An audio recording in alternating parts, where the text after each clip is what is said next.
ಸದಾಶಿವ ಸಮಾರಂಭ ಶಂಕರಾಚಾರ್ಯ ಮಧ್ಯಮಂ ಅಸ್ಮದಾಚಾರ್ಯ ಪರ್ಯಂತಂ ವಂದೇ ಗುರು ಪರಂಪರಾಂ ವಂದೇ ಗುರು ಪರಂಪರಾಂ. ಜಗಾದಿ ಜಗದ್ಗುರು ಸಿದ್ಧಾರೂಢರನ್ನ ಹಾಗೂ ಮೌನ ಮಹಾವಿ ಗುರುನಾಥ ಅವರನ್ನ ನೂರ್ತ ಕಮಲಗಳಲ್ಲಿ ಸ್ಥಾಪಿಸಿಕೊಂಡು ಹಾಗೂ ತಮ್ಮೆಲ್ಲರ ಶುದ್ಧ ಬುದ್ಧಿಯಲ್ಲಿ ಪ್ರಕಾಶಮಾನವಾಗಿ ಹೊಳೆ ತೋರ್ತಕ್ಕಂಥ ಜ್ಯೋತಿ ಸ್ವರೂಪನಾದ ಪರಾತ್ಪರ ಶಿವನಿಗೆ ವಂದಿಸಿ, ಯಾವ ಆತ್ಮಾನಂದ ಸ್ವರೂಪಿಗಳೇ, ಶರಣ ಶರಣೀಯರು. ನಾವು ಇಲ್ಲಿವರೆಗೆ ಯಾವ ಅಧ್ಯಾತ್ಮದ ಭಗವದ್ಗೀತೆಯ 10ನೇ ಅಧ್ಯಾಯದ ವಿಭೂತಿ ಯೋಗವನ್ನು ಕುರಿತು ಈಗಾಗಲೇ 27ನೇ ಶ್ಲೋಕದ ಕುರಿತು ನಿನ್ನೆ ಸ್ವಲ್ಪ ವಿಷಯವನ್ನ ಪ್ರಾರಂಭ ಮಾಡಿ ಅದರಲ್ಲಿ ಕೆಲವು ವಿಷಯಗಳನ್ನ ನಾವು ಓದಿ ಕೆಲವು ಬಿಟ್ಟಿದ್ವಿ. ಅವುಗಳನ್ನು ಇವತ್ತು ಪೂರ್ತಿ ಮಾಡಿ 28 ಮುಗಿಸಿಬಿಡ್ಬೇಕನ್ನೋದ ನೋಡೋಣ. ಬಹಳ ಅವ್ರ ಗುರುಗಳು ಏನ್ ಮಾಡ್ಯಾರ ಡಿಟೇಲ್ ಆಗಿ ಮುಂದ್ ಇನ್ ಮೇಲೆ ಏನ್ ಹೇಳ್ತಾರ ನೋಡ್ರಿ, ಲಕ್ಷಾರ್ಥ ಹೇಳ್ಕೊಂತ. ಕತೆ ಮುಖ್ಯ ಅಲ್ಲ, ಕತೆಗೆ ಯಾವ ಸಂಬಂಧಪಟ್ಟಂತ ಲಕ್ಷಾರ್ಥವನ್ನ ಇನ್ ಮೇಲೆ ಗುರುಗಳು ಹೇಳ್ತಾರೆ. ಅದೇ ಅದರ ವೈಶಿಷ್ಟ್ಯ, ಗೌಪ್ಯ ವಿಷಯ, ಗೂಢಾರ್ಥ. ಸಿದ್ಧಾರ್ಥ ಪುರಾಣ ಓದುವಾಗ ಅದ್ರಲ್ಲಿರ್ತಕ್ಕಂಥ ಗೂಢ ಯಾವ್ದಾದ್ರ ಲಕ್ಷಾರ್ಥ ಇರ್ಲಿ. ಈಗ ಆ ಶ್ಲೋಕವನ್ನು ಓದಿ ಪ್ರಾರಂಭ ಮಾಡುವ.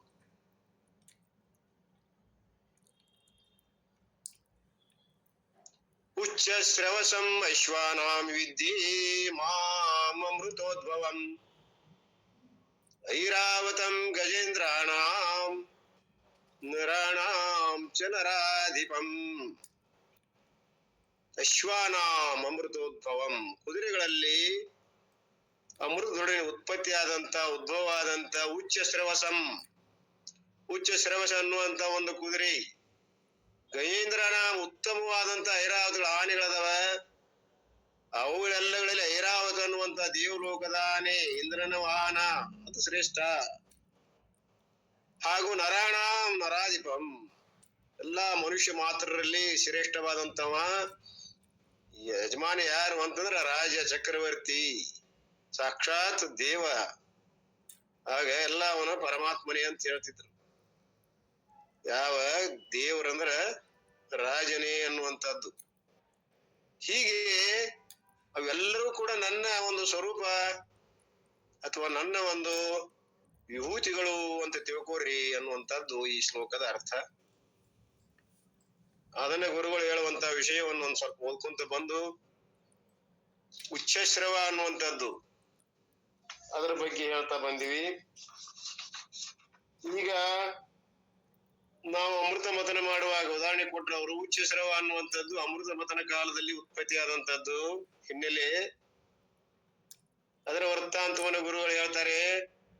ಅದರ ಪೂರ್ವದಲ್ಲಿ ಅನೇಕ ಅನರ್ಘ ರತ್ನಗಳು, ಯಾವ ದೇವತೆ ಮೊಸರವರು ಕಡಿಯುವಂತ ಯಾವ ಒಂದು ಅಮೃತ ಸಿದ್ಧಿಗಾಗಿ ಅವರು ಕಡಿತಾ ಇದ್ರು.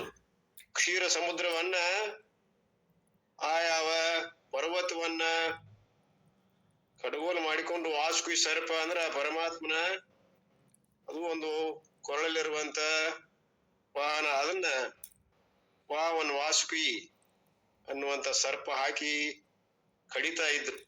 ಯಾವ ಅಮೃತ ಮಥನ ಸಲುವಾಗಿ. ಹಾಗೆ ಕಡಿತಾ ಇರುವಾಗ ಅನೇಕ ಅನರ್ಘ್ಯ ರತ್ನಗಳು ಹೊರಗೆ ಬರ್ತಾವ.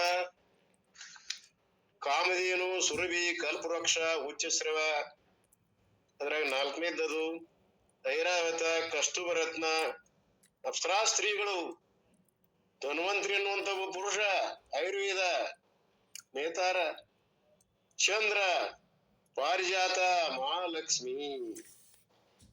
ಮುಂದಿವೆಲ್ಲ ಆದ ನಂತರ ಕೊನೆಗೆ ಅಮೃತ ಕಲಶ. ಯಾವ ಧನ್ವಂತರಿ ಎನ್ನುವಂತ ಪುರುಷ ಭೂಷಣದಿಂದ ಬಹಳ ಶೃಂಗಾರವಾಗಿ ಅವುಗಳನ್ನ ಶೋಭಾಯಮಾನಿಯಾಗಿ ತಗೊಂಡು ಬರ್ತಾನೆ, ಅಮೃತ ಕಲಶವನ್ನು ಹೊತ್ತು. ಇಲ್ಲಿ ಹೀಗೆ ಒಂದು ವೃತ್ತಾಂತದಲ್ಲಿ ಅದರಲ್ಲಿ ಬರ್ತಕ್ಕಂಥದ್ದು ಕುದುರೆ. ಈ ಶ್ಲೋಕದಲ್ಲಿ ಬರ್ತಕ್ಕಂಥದ್ದು ಕುದುರೆ. ಇಲ್ಲಿ ನಾವು ತಿಳ್ಕೊಬೋದದು ಅಪ್ಪ ಅವ್ರ ಇನ್ಮೇಲೆ ಏನ್ ಹೇಳ್ತಾರಂದ್ರೆ, ಈ ಕಥೆ ಮುಖ್ಯ ಅಲ್ಲ, ಈ ಕಥೆಯಲ್ಲಿ ಇರ್ತಕ್ಕಂಥ ASNS ಏಕ ಸಾರ ನಿತ್ಯ ಸತ್ಯ ಅನ್ನುವಂತ ಒಂದು ತತ್ವ ಇದೆ. ಆ ತತ್ವದ ಪಾನ ಮಾಡುವುದೇ ಅಮೃತ ಪಾನ. ಅದೇ ಅಮೃತ ನಾಶ ಆಗ್ಲಿರುವಂತ ತತ್ವ ಯಾವುದು?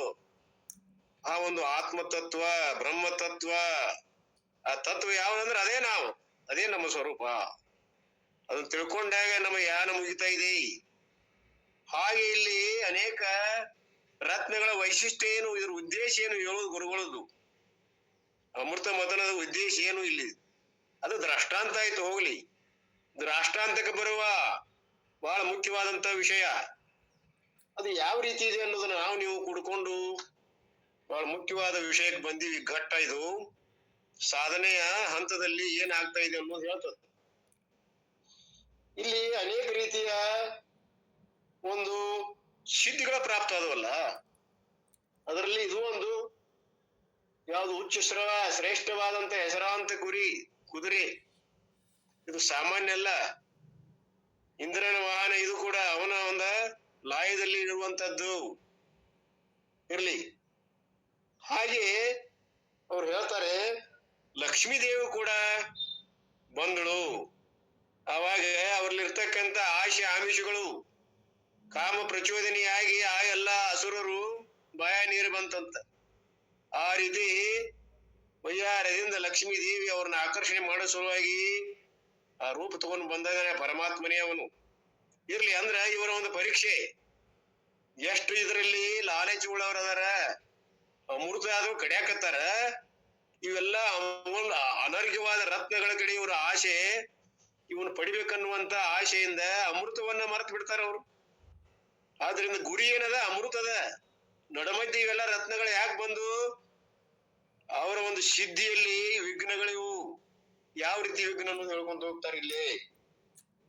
ಹಾಗೆ ಹಂಗಾರ ದೇ ಆರ್ ಆಬ್ಸ್ಟ್ರಕಲ್ಸ್. ಯಾರು? ಸಿದ್ಧಿಗಳು.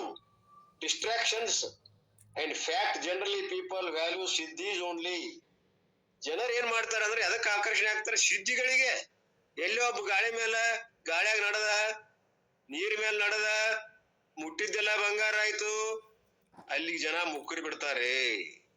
ಸಾಕ್ಷಾತ್ ಪರಮಾತ್ಮ ಪರೀಕ್ಷೆ ಮಾಡೋ ಸಲುವಾಗಿ ಎಲ್ಲ ಶಿವರಾತ್ರಿ ಜಾತಿ ಉತ್ಸವ ಜೋರ್ ನಡೆದಿತ್ತು, ಕೋಟಿ ಜಪ ಯಜ್ಞ ನಡೆದಿತ್ತು. ಆವಾಗ ಪಾರ್ವತಿ ಅಂದಳು, ಪರಮಾತ್ಮ ಎಷ್ಟೊಂದು ಭಕ್ತಿ ಇದಾರಲ್ಲ ಭೂಲೋಕ ಜನರು, ಶಿವರಾತ್ರಿ ಎಷ್ಟು ನಿನ್ನ ನಾಮಸ್ಮರಣೆ ಮಾಡ್ತಾ ಇದ್ದಾರೆ. ಅವಂದ ನೀವು ಹುಚ್ಚಿದ್ಯಾ, ಅದೆಲ್ಲ ಡಾಂಬಿಕ ವೃತ್ತಿ ಅದ ಅಂತಂದ. ಇಲ್ಲ, ಪರೀಕ್ಷೆ ಮಾಡೇ ಬಿಡ್ಬೇಕು. ಅವಾಗ ಸಾಕ್ಷಾತ್ ಪರಮೇಶ್ವರನ ಬರ್ತಾನ ಅಲ್ಲಿಗೆ. ಹಂಗಾರ ಹೋಗಿ ಪರೀಕ್ಷೆ ಮಾಡ್ರಿ ಅಂದಾಗ ಅಲ್ಲಿ ಹೋಗಿ ಅವ ಪ್ರತ್ಯಕ್ಷ ಆಗ್ತಾನ ಪೂಜಾರಿ ಮುಂದ. ಎಲ್ಲಾ ನಾಮಸ್ಮರಣೆ ನಡೆದಿರ್ತದ, ಕೋಟಿ ಬಿಲ್ವಾರ್ಚನೆ ನಡೆದಿರ್ತದ. ಅವಾಗ ಪ್ರತ್ಯಕ್ಷ ಬಂದ ಅಂದ್ಕೂಲಿ ಸಂತೋಷ ಆಗ್ಬೇಕು ಬೇಡ. ಅವ್ರಂದ್ರು, ನಾಟಕದಿಂದ ಇವ್ ಎಲ್ಲೋ ತಪ್ಪಿಸ್ಕೊಂಬಂದಾನ, ಅದಕ್ಕೆ ನೀ ಯಾರು, ಒಮ್ಮೆ ಇಲ್ಲಿ ಯಾಕೆ ಬಂದೆ ಒಳಗ? ಆಗ ಅಕಸ್ಮಾತ್ ನಾಟಕ ಕಂಪ್ನಿಗಳು ಬಂದಿರ್ತಂತ. ಹಾಗೆ ಇವನ್ನ ಹೊರಗೆ ಹಾಕಕ್ ನಿಂತ್ರು. ಪರಮೇಶ್ವರ ಅಂದ, ಅಯ್ಯೋ ಆಕೆ ಅಂದದ ಬರಬ್ಬರಿ ಆತಿದು. ಹಂಗಾರೆ ಏನ್ ಮಾಡ್ಬೇಕು? ನಾ ಪರಮಾತ್ಮನ ಗುರುತು ಹಿಡಿಬೇಕಾಗಿತ್ತು ಅಂದ್ರೆ ನೀವು, ನಾ ಏನ್ ಮಾಡ್ಬೇಕು ನಿಮ್ ಸಲುವಾಗಿ? ಹೀಗೆ ಹಂಗಾರೆ ನೀ ಮುಟ್ಟು ನೋಡು, ನೀವನ್ನೆಲ್ಲ ಬಂಗಾರ ಆಗ್ಬೇಕು. ಇಷ್ಟೇನೆ ನೋಡಿ ಅಂತ ತಾಟ, ಚೆರಿ, ಮೂರ್ತಿ, ಕಂಬ ಎಲ್ಲ ಮುಟ್ಟು ಎಲ್ಲ ಬಂಗಾರ ಆಗಿಬಿಟ್ಟು, ಎಲ್ಲ ಬಂಗಾರ ಆದ ಕೂಲಿ ಅಂತಂದ್ರ ಅವಾಗ ಆ ಪರಮಾತ್ಮ ಗೊತ್ತಾಯ್ತು ಇವರೆಲ್ಲ ಎಷ್ಟೊಂದು ಲೋಭಿಗಳದಾರ ಅನ್ನೋದು ಗೊತ್ತಾಯ್ತು. ಗೊತ್ತಾದ ಕೂಡಲೇ ಇವರು ನೋಡೋಣ, ಪರೀಕ್ಷೆ ಮಾಡೋಣ ಅಂತ ತಿಳ್ಕೊಂಡು ನೋಡಿದಾಗ ಪರಮಾತ್ಮ ಇವರೆಲ್ಲ ನಿಜವಾಗಲೂ ಮಾಡ್ತಾ ಇಲ್ಲ, ಅದಕ್ಕೆ ಇವರು ಲೋಭಿಗಳದಾರ ಅನ್ನೋದು ಗೊತ್ತಾಯ್ತು. ಇದೇ ಪರೀಕ್ಷೆ ಪಾರ್ವತಿನೂ ಮಾಡ್ತಾಳೆ. ಆಯ್ತು, ಬಂದು ಅಲ್ಲಿ ಏನ್ ಮುಟ್ಟಿದ್ದೆಲ್ಲ ಬಂಗಾರ ಆಗುವಂಗ ಒಂದ್ ಬ್ಯಾರೆ ವೇಷ ಹಾಕೊಂಡ್ ಬಂದ್ ಹಿಂದ್ ಕುಂಡಿರ್ತಾಳ. ನನ್ ಮಾತ್ ಕೇಳಿ, ನಮ್ಮ ಮಾತ್ ಕೇಳಿ ಅಂತೇಳಿ. ಅವಾಗ ಮುಟ್ಟಿದ್ದೆಲ್ಲ ಬಂಗಾರ ಮಾಡ್ತೀನಿ ಅಂತಾಳ. ಅವ್ರೆಲ್ಲಾ ಬಾಂಡೆ ಗಿಂಡಿ ಎಲ್ಲಾ ತಗೊಂಡ್ ಓಡಿ ಬರ್ತಾರ. ಅವಾಗ ಈಕೆ ಮಾಯ ಆಗಿಬಿಡ್ತಾಳ. ಅಂದ್ರ ಪರೀಕ್ಷೆ ಅಂದ್ರೆ ಏನು? ಬರೀ ಅವ್ರಿಗೆ ವಿಷಯದ ಲಾಲಚೆ ಇರ್ತೈತಲ್ಲ ಲೌಕಿಕರಿಗೆ. ಆದ್ರಿಂದ ಈ ಸಿದ್ಧಿಗಳಂತಂದ್ರೆ ಇವೆಲ್ಲ ಅಮೂಲ್ಯ ವಸ್ತುಗಳು. ಆಶೆ ಆಮಿಷಗಳಿಂದ ವಂಚಿತ ಆಗ್ತಾರೆ. ನಾವು ಸ್ಪಿರಿಚುವಲ್ ಪ್ರಾಕ್ಟೀಸ್ ಮಾಡುವಾಗ ಧ್ಯಾನಾವಸ್ಥೆಯಲ್ಲಿ ನಮ್ಗೆ ವಿಘ್ನಗಳು ಬರ್ತಾವಲ್ಲ, ಈ ಯಾವ ಸಿದ್ಧಿಗಳ ರೂಪದಿಂದ, ಇಲ್ಲಿ ಸಿದ್ಧಿಗಳಂದ್ರೆ ಇವೆಲ್ಲ ಅಮೂಲ್ಯ ವಸ್ತುಗಳು. ಯಾರ ಧ್ಯಾನ ಯೋಗಿಗೆ, ಸಾಧಕನಿಗೆ ಸಾಧ್ಯವನ್ನ ಪಡೆಯುವಾಗ ಸಾಧ್ಯವಾದಂತ ಸ್ವರೂಪಾವಸ್ಥಿತಿಗೆ ಹೋಗ್ಬೇಕಾಗಿತ್ತು ಅಂತಂದ್ರೆ ಮಧ್ಯ ವಿಘ್ನಗಳು ಬರ್ತಾವೆ. ನಿಮಗೆಲ್ಲ ಗೊತ್ತದ ಈಗ ಅನೇಕ ವಿಘ್ನಗಳು ಬರ್ತಾವೆ ಅನ್ನೋದು ಈಗಾಗಲೇ ಎಲ್ಲ ಗೊತ್ತು. ಲೋಕ ವಾಸನ, ಶಾಸ್ತ್ರ ವಾಸನ, ದೇಹ ವಾಸನ, ಭೂತ ವರ್ತಮಾನ ಭಾವಿ ಪ್ರತಿಬಂಧಗಳು ಬರ್ತಾವೆ. ಅದ್ರ ಜೊತೆಗೆ ಇವೆಲ್ಲ ನಾವು ಹೊಡೆದ ದಾಟಿ ಮುಂದೆ ಬಂದೇ ಬಂದ್ರು ಕೂಡ ನಮಗೆ ಮುಂದ ಸಿದ್ಧಿಗಳು ಪ್ರಾಪ್ತ ಆಗ್ತಾವ. ಆ ಸಿದ್ಧಿಗಳು ನಮ್ಮನ್ನ ಲಾಲೇಜಿ ತೋರಿಸಿ ಅವನ್ನ ಅಡ್ಡಗೋಲು ಹಾಕ್ತಾವ. ಅದು ಅಜ್ಞಾನದ ಕಾರ್ಯ. ಮಾಯಾ ತನ್ನ ಸ್ವರೂಪದಿಂದ ದಾಟಿ ಕೊಡುದಿಲ್ಲ ನಮ್ಮನ್ನದು. ಯಾಕಂದ್ರೆ ನನಗೆ ಉಳಿಗಾಲಿಲ್ಲ ಅಂತದ್ದು ಅದು. ಆದ್ದರಿಂದ ಇವನ್ನೆಲ್ಲ ದಾಟಿ ಹೋಗ್ಬೇಕಾಗಿತ್ತು ಅಂದ್ರೆ ಬಹಳ ಕಷ್ಟ ಅದ ಸಾಧಕನಿಗೆ. ಹಾಗೆ ಇಲ್ಲಿ ಏನಾಯ್ತು, ಸ್ಪಿರಿಚುವಲ್ ಪ್ರಾಕ್ಟೀಸ್ ಆಗ್ಬೇಕಾಗಿತ್ತಂದ್ರ ಗಾಡ್ ಸರ್ಟೇನ್ ವರ್ಲ್ಡ್ಲಿ ಬೆನಿಫಿಟ್ಸ್ ಇಂತ ಯಾವ ಜಗತ್ತಿನ ಒಂದು ಆಶೆ ಆಮಿಷಗಳು ವಸ್ತುಗಳು ಬರ್ತಾವ, ಸಿರಿ ಸಂಪತ್ತು ಬರ್ತದ, ಎದುರಿಗೆ ಬಂದ್ ನಿಂದಿರ್ತದ. Many people are satisfied. ಕೆಲವರು ಆ ಸಿದ್ಧಿಗಳಿಗೆ ಅವರು ಮಾರು ಹೋಗಿ ಅವಳೇ ಆಸಕ್ತಿ ತಾಳೆ ಇವನ್ ಬಿಟ್ಟು ಬಿಡ್ತಾರ ತಮ್ಮ ಪ್ರಾಕ್ಟೀಸ. ಜನರಲಿ ಪೀಪಲ್ ವ್ಯಾಲ್ಯೂ ಸಿದ್ಧಿಸ್ only if they want to talk about ಮಹಾನ್. ಅವ್ರು ಹೇಳ್ತಾರ why Shankaracharya is great you ask. ಅವ್ರು ಅಂತಾರೆ ಶಂಕರಾಚಾರ್ಯ ಯಾಕೆ ದೊಡ್ಡವರಾಗ್ಯಾರ ಗೊತ್ತೈತನ, ಅಷ್ಟೊಂದು ಗ್ರೇಟ್ ಆಗ್ಬೇಕಾರ. ಅವ್ರೆಲ್ಲ ಪವಾಡ್ ಮಾಡ್ಯಾರ. They will never talk about self knowledge. ಅವರು ಈ ಆತ್ಮ ಜ್ಞಾನದ ಬಗ್ಗೆ ಮಾತಾಡುದಿಲ್ಲ. ಏನ್ ಮಾತಾಡ್ತಾರ, ಇವೆಲ್ಲ ಮಾಡ್ಕೊಂತ ಹೋಗ್ಯಾರ. They will say only golden ನೆಲ್ಲಿಕಾಯಿ ಈ ಚಾಂಟೆಡ್. ಆ ನೆಲ್ಲಿಕಾಯಿ ಸ್ತೋತ್ರ ಮಾಡ್ಯಾರ, ಕನಕಾಂಬರ ಸ್ತೋತ್ರ ಮಾಡಿ ಬಂಗಾರದ ಮಳಿಗಳಿರಲ್ಲ. ಸಾಮಾನ್ಯ ಏನಿದು, ನಾವು ಸಿದ್ಧಿ ಮಾಡ್ಕೋತೀವ ಹಂಗ. ಅದಕ್ಕ ಅದು ಒಂದು ಕಥೆ ಹಿನ್ನೆಲೆ ಬೇರೆ ಅಂತ ಹೇಳ್ತಾರ ಅವರು. ಈ pray to Lakshmi Devi. What is that? ಕನಕಾಂಬರ ಸ್ತೋತ್ರ. ಲಕ್ಷ್ಮೀ ದೇವಿ ಪ್ರಾರ್ಥನಾ ಮಾಡಿ ಕನಕಾಂಬರ ಸ್ತೋತ್ರವನ್ನ ರಚನಾ ಮಾಡಿದಾರೆ ಅವರು ಅಂತ ಹೇಳ್ತಾರೆ ಇವರು. ಉದಾಹರಣೆ ಕೊಡ್ತಾರೆ ಅವರು. ಆದ್ರ ಶಂಕರರು ಯಾರವರು? ಸಾಮಾನ್ಯರಲ್ಲ. ಅವರು ಅವತಾರಿಕ ಪುರುಷರವರು. ಅವತಾರಿಕ ಪುರುಷರು. ಅವತಾರಿಕರಲ್ಲಿ ಪುರುಷರಲ್ಲಿ ಎರಡು ನಮೂನೆ ಅದಾರ. ಅಧಿಕೃತ ಪ್ರಾರಬ್ಧಗಳವರು, ಅಧಿಕಾರಿ ಪ್ರಾರಬ್ಧಗಳವರು. ಶಂಕರರು ಸಾಕ್ಷಾತ್ ಪರಮಾತ್ಮನ ಅವತಾರಿಕ ಪುರುಷರವರು. ಅವ್ರು ನಾವು ಹೋಲಿಸಬಾರದು. ಅವರು ಸ್ವಭಾವತ ಸಿದ್ಧಿಯನ್ನ ಮಾಯಿಕ ಶರೀರ ಪಟ್ಕೊಂಡು ಬಂದವರು. ಅವ್ರು ಯಾಕೆ ಸಂದರ್ಭ ಇಲ್ಲಿ ಬಂದಿತ್ತದು. ಒಂದು ಮುದುಕಿ ಮುಂದ್ ಮನಿ ಇಲ್ಲಿ ಬಂದಿಲ್ಲ. ಅದು ಯಾಕೆ ಸ್ತೋತ್ರ ಆಯ್ತು ಅನ್ನೋದು, ಒಂದು ಮುದುಕಿ ಇರ್ತದ ಗೌಡ್ರ ಹೇಳಿದ್ದು. ಆ ಮುದುಕಿ ಮನಿ ಮುಂದ ಇವ್ರು ಭಿಕ್ಷಾಂದಿಯಿಂದ ಹೋಗ್ತಾರ ಪರೀಕ್ಷೆ ಮಾಡಕ್. ಬಡತಾನ ಇರ್ತದ ಒಂದ ಸೇರಿ ಪಾಪ. ಅದನ್ನ ಒಂದ್ ಅರ್ಧ ಅದು ಸ್ವಚ್ಛ ಮಾಡೋದು, ಅರ್ಧ ಉಟ್ಕೊಳ್ಳೋದು, ಮತ್ತ ಅರ್ಧ ಸ್ವಚ್ಛ ಮಾಡಿ ಉಟ್ಕೊಳ್ಳುವಂತ ಪರಿಸ್ಥಿತಿ. ಒಂದ್ ಹೊತ್ತಿದ್ರಿ ಇತ್ತಿಲ್ದ್ರಿ ಇಲ್ಲ ಅಂತಾರ. ನೋಡು ಪರೀಕ್ಷೆ ಮಾಡೋಣ ಅಂತ ತಿಳ್ಕೊಂಡು ಆ ಅಮ್ಮನ ಹತ್ರ ಮನಿಗೆ ಬರ್ತಾರ ಶಂಕರರು ಭಿಕ್ಷಾಂದಿ ಅಂದಾಗ. ಅಮ್ಮ ನನಗ ಒಂದು ತೂಕ ಗತಿ ಇಲ್ಲ, ಏನ್ ಕೊಡ್ಲಪ್ಪ, ಏನು ಕೊಡಲ್ಯಾಂಕ, ಇವ ಬಾಲ ಬ್ರಹ್ಮಚಾರಿ ಅದಾನೆ, ಪಾಪ ಬರ್ತದ, ಏನಾದ್ರು ಕೊಟ್ಟು ಕಳಿಸ್ಬೇಕಲ್ಲ. ಧಾರ್ಮಿಕ ವ್ಯಕ್ತಿ ಇರ್ತಾಳಕಿ ಅಮ್ಮ, ಬಾಳ ಅಂತ ನಂಬಿಕೆ ಇರ್ತದ. ಮರಗತಾಳ, ಏನು ಇಲ್ಲಲ್ಲ ಕೊಡಾಕಪ್ಪ ನಿನಗ ಬಾಲಕ ಮಗುವೇ, ಏನ್ ಮಾಡ್ಲಪ್ಪ ಅಂತಾಳ. ಆಗ ಆ ಬಾಲಕ್ ಹೇಳ್ತಾನ, ಅಮ್ಮ ನೋಡ್ ಹುಡುಕ್ ಏನಾದ್ರ ನೋಡು. ಇಲ್ಲಪ್ಪ ಇದ್ರ ಕೊಡ್ ನೋಡಲ್ಲಿ ಒಂದಿಟ್ಟು ಸಂದಕ ಪಂದಕ ಮೂಲ್ಯಾಗ ಹುಡುಕ್ತಾಳ. ಒಂದ್ ನೆಲ್ಲಿಕಾಯಿ ಸಿಗ್ತೈತ್ರಿ ಒಣಗಿದ್ದು. ನೀಡಮ್ಮ, ಅದನ್ನ ನೀಡಿ ಬಿಡು, ಏನ್ ಪರವಾಗಿಲ್ಲ, ಏನ್ ಭಿಕ್ಷಾಕಿದ ಅಂತ ಅದ ಅಂತ ಇರೋದಿಲ್ಲ, ನೀಡಿಡು. ಆ ಒಂದು ನೆಲ್ಲಿಕಾಯಿ ನೀಡ್ತಾಳ. ಅವಾಗ ಈಕಿ ಬಡತನ ಹೋಗಿಸ್ಬೇಕಂತ ತಿಳ್ಕೊಂಡು ಅದನ್ನ ನೋಡಿ ಕನಿಕರ ಪಟ್ಟು ಪರಮಾತ್ಮ ಅವೇನ್ ಮಾಡ್ತಾನಂದ್ರೆ, ಶಂಕರ ಭಗವತ್ಪಾದರು ಕನಕಾಂಬರ ಲಕ್ಷ್ಮೀ ದೇವಿನ ಪ್ರಾರ್ಥನಾ ಮಾಡಿ ಈ ಒಂದು ಬಡತನ ನೀಗಬೇಕು ಅಂತ ತಿಳ್ಕೊಂಡು ಪ್ರಾರ್ಥನಾ ಮಾಡ್ತಾರ. ಅದ ಕನಕಾಂಬರ ಸ್ತೋತ್ರ. ಅವಾಗ ನೆಲ್ಲಿಕಾಯಿ ಮಳೆ ಆಗ್ತದ, ಬಂಗಾರದ ಮಳೆ ಆಗ್ತದ. ನೆಲ್ಲಿಕಾಯಿ ಗಾತ್ರದಷ್ಟು ಬಂಗಾರದ ಇವು ಬೀಳ್ತಾವ. ಆವಾಗ ಒಂದು ಸಂದರ್ಭ ಇತ್ತು, ಅವ್ರು ಮಾಡಿದ್ರು. ಅವ್ರಿಗೆ ಆಸೆ ಇದ್ದಿದ್ದಿಲ್ಲ ಬಂಗಾರ ತರುದು ಬಿಡಿಸುದು. ಆದರೆ ಪ್ರಸಂಗ ಹಂಗ ಬರ್ತದ. ಇರ್ಲಿ, ಹಿಂಗೆಲ್ಲ ಅವ್ರು ಹೇಳ್ತಾರ, ಸಿದ್ಧಿಗೆ ಮಾರು ಹೋಗ್ತಾರ. ಅದಕ್ಕ ಈ ಅವ್ರ ಹೆಸರು ತಗೋಬಾರದು. So here shastra says do not be enamoured by these siddhi. ನೀವು ಈ ಸಿದ್ಧಿ ಒಳಗಾಗಬೇಡ್ರಿ. So all these ratnas indicate the distractions in the form of siddhi. ಇವೆಲ್ಲ ಏನದಾವಲ್ಲ ಸಿದ್ಧಿಗಳು, ಸಿದ್ಧಿಗಳ ರೂಪದಿಂದ ಇವೆಲ್ಲ ಅನರ್ಘ್ಯವಾದಂತ ರತ್ನಗಳು ಹೊರಗೆ ಬಂದಾವ ಅಲ್ಲಿ ಸಮುದ್ರ ಮಥನದಲ್ಲಿ. ಇಲ್ಲಿ ನಮ್ಮ ಮನಸ್ಸು ಅನ್ನುವಂಥದ್ದು ಏನದಲ್ಲ ಹಾಲಾಹಲದ. ಇಲ್ಲಿ ನಾವು ಆತ್ಮಚಿಂತನೆ ಮಾಡುವಾಗ ಅನಾತ್ಮಗಳಲ್ಲಿ ಇರ್ತಕ್ಕಂತ ಆಶೆಗಳು ಆಮಿಷಗಳು ನಮ್ಮನ್ನು ಎಡರ ತೊಡರ್ ಮಾಡ್ತಾವ. ಅನೇಕ ಸಿದ್ಧಿಗಳನ್ನು ತಂದು ಕೊಡ್ತಾವ. ಕೊನೆಗೆ ನೀವು ಆಶೆಗಳಿಲ್ಲ ಅಂದ್ರ ಎಲ್ಲಾ ಆಶಾ ನಾಶ ಮಾಡ್ಯಾನಂದ್ರು ಕೂಡ ಜನ್ಮಾಂತರದ ವಾಸನೆಗಳ ಬಂದು ದುಃಖ ಅಂತ ಮುಂದ್ ನಿಂದಿರ್ತಾವ. ಇವನ್ ಬುಡಮೇಲ್ ಮಾಡಿ ಒಗಿತಾವ, ಸಿದ್ಧಿಗಳು ತಂದು ಹೊಡ್ತಾವ. ಆದ್ರೆ ಇವ ಆ ಸಿದ್ಧಿಗಳಲ್ಲಿ ಕೈವಶ ಅದು ಬಾಳ ಅಂತೇಳಿ ಅಷ್ಟಕ್ಕೆ ಬಿಟ್ಟ ಆ ಒಂದು ಅಮೃತ ಅನ್ನುವಂಥದ್ದು ಸ್ವರೂಪದ ಅಮೃತ ಅವನಿಗೆ ಸಿಗೋದಿಲ್ಲ. ಶಾಶ್ವತವಾದಂತ ಸುಖ ವಂಚಿತ ಆಗ್ತಾನೆ. ಅವ್ರು ಏನ್ ಹೇಳ್ತಾರೆ ಗುರುಗಳು ನೋಡು, only because they were not distracted by things they said we do not want all these things. ಆ ಅಮೃತ ಮತನ ಬಂದುವಾಗ ದೇವತೆಗಳು ನಿಂತ್ರೇನು ಅಮೃತ ಬರುವವರಿಗೆ ನಾವು ನಿಂದ್ರಿಸುವುದಿಲ್ಲ. ಅವ್ರು ಸಾಕಿಷ್ಟು ನಮಗೆ ತೃಪ್ತಿ ಆಯ್ತಂದ್ರೆ ಅವ್ರು ಏನ್ ಬೇಕಾದ್ ಬಂದು ಇವೆಲ್ಲ ಬಂದು ತಗೊಂಡ್ರು. ಇನ್ನ ಇಷ್ಟೆಲ್ಲ ಅಪ್ಸರಾ ಸ್ತ್ರೀಯರು ಬಂದ್ರು, ಐರಾವತ ಬಂತು, ಆಯ್ತು ಕಸ್ತೂರ ರತ್ನ ಬಂತು, ಅಪ್ಸರಾ ಸ್ತ್ರೀಗಳೆಲ್ಲ ಬಂದ್ರ, ಚಂದ್ರ ಪಾರಿಜಾತ, ಇನ್ನೇನ್ ಸಾಕ್ ಮಹಾಲಕ್ಷ್ಮಿನೇ ಬಂದ್ಬಿಟ್ಲಲ್ಲ ನಮ್ ಮುಂದೆ ಯಾರು ಅಂತ ಹಿಂದ್ ಸರದಿದ್ರ ಅವ್ರ ಸಾಧನೆ ಕುಂಠಿತ ಆಗ್ತಿತ್ತು. ಆದ್ರೆ ಬಿಡಲಿಲ್ಲ ದೇವತೆಗಳು, ಅದಕ್ಕೆ ಸಡ್ಲ್ ಕೊಡ್ಲಿಲ್ಲ. ಅವ್ರು ಉನ್ಮತ್ತ ಇದಾಗಿ ಬಿಟ್ಟಿದ್ರು. ಅವ್ರು ಜರೆ ಕೊಡದ ಇರ್ಲಿ. ಇವ್ರು ಏನ್ ಮಾಡಿದ್ರು, ಎಚ್ಚರಿದ್ರು. ಇವರಿಗೆ ಮುಂದಿನ ಗುರಿ ಇತ್ತು ದೇವತೆಗಳಿಗೆ. ಆದ್ರಿಂದ ಇವರೆಲ್ಲ ಬಹಳ ಅಲರ್ಟ್ ಇದ್ರು. ಆವಾಗ ಇವೆಲ್ಲಗಳ ಜೊತೆ ಏನ್ ಬಂತು ಅಂದ್ರ ಮುಂದ್ ಹೇಳ್ತಾರ, ರತ್ನಗಳ ಜೊತೆಗೆ ಇನ್ನೊಂದು ಬರ್ತದ. ಯಾವ್ದದು? They said we do not want these things. ದೇವತೆಗಳಂದ್ರು ಇವೆಲ್ಲ ನಮ್ಗೆ ಬೇಡ, ಬೇಕಾದ್ರೆ ತಗೊಳ್ರಿ. We are interested in amritam. Amritam means what? Moksha. ಇಲ್ಲಿ ನಮಗೆ ಏನ್ ಬೇಕಾಗೈತಿ? ಅಮೃತನೇ ಬೇಕಾಗ್ಯದ ಅಂತಂದ್ರ ಅವರು ದೇವತೆಗಳು.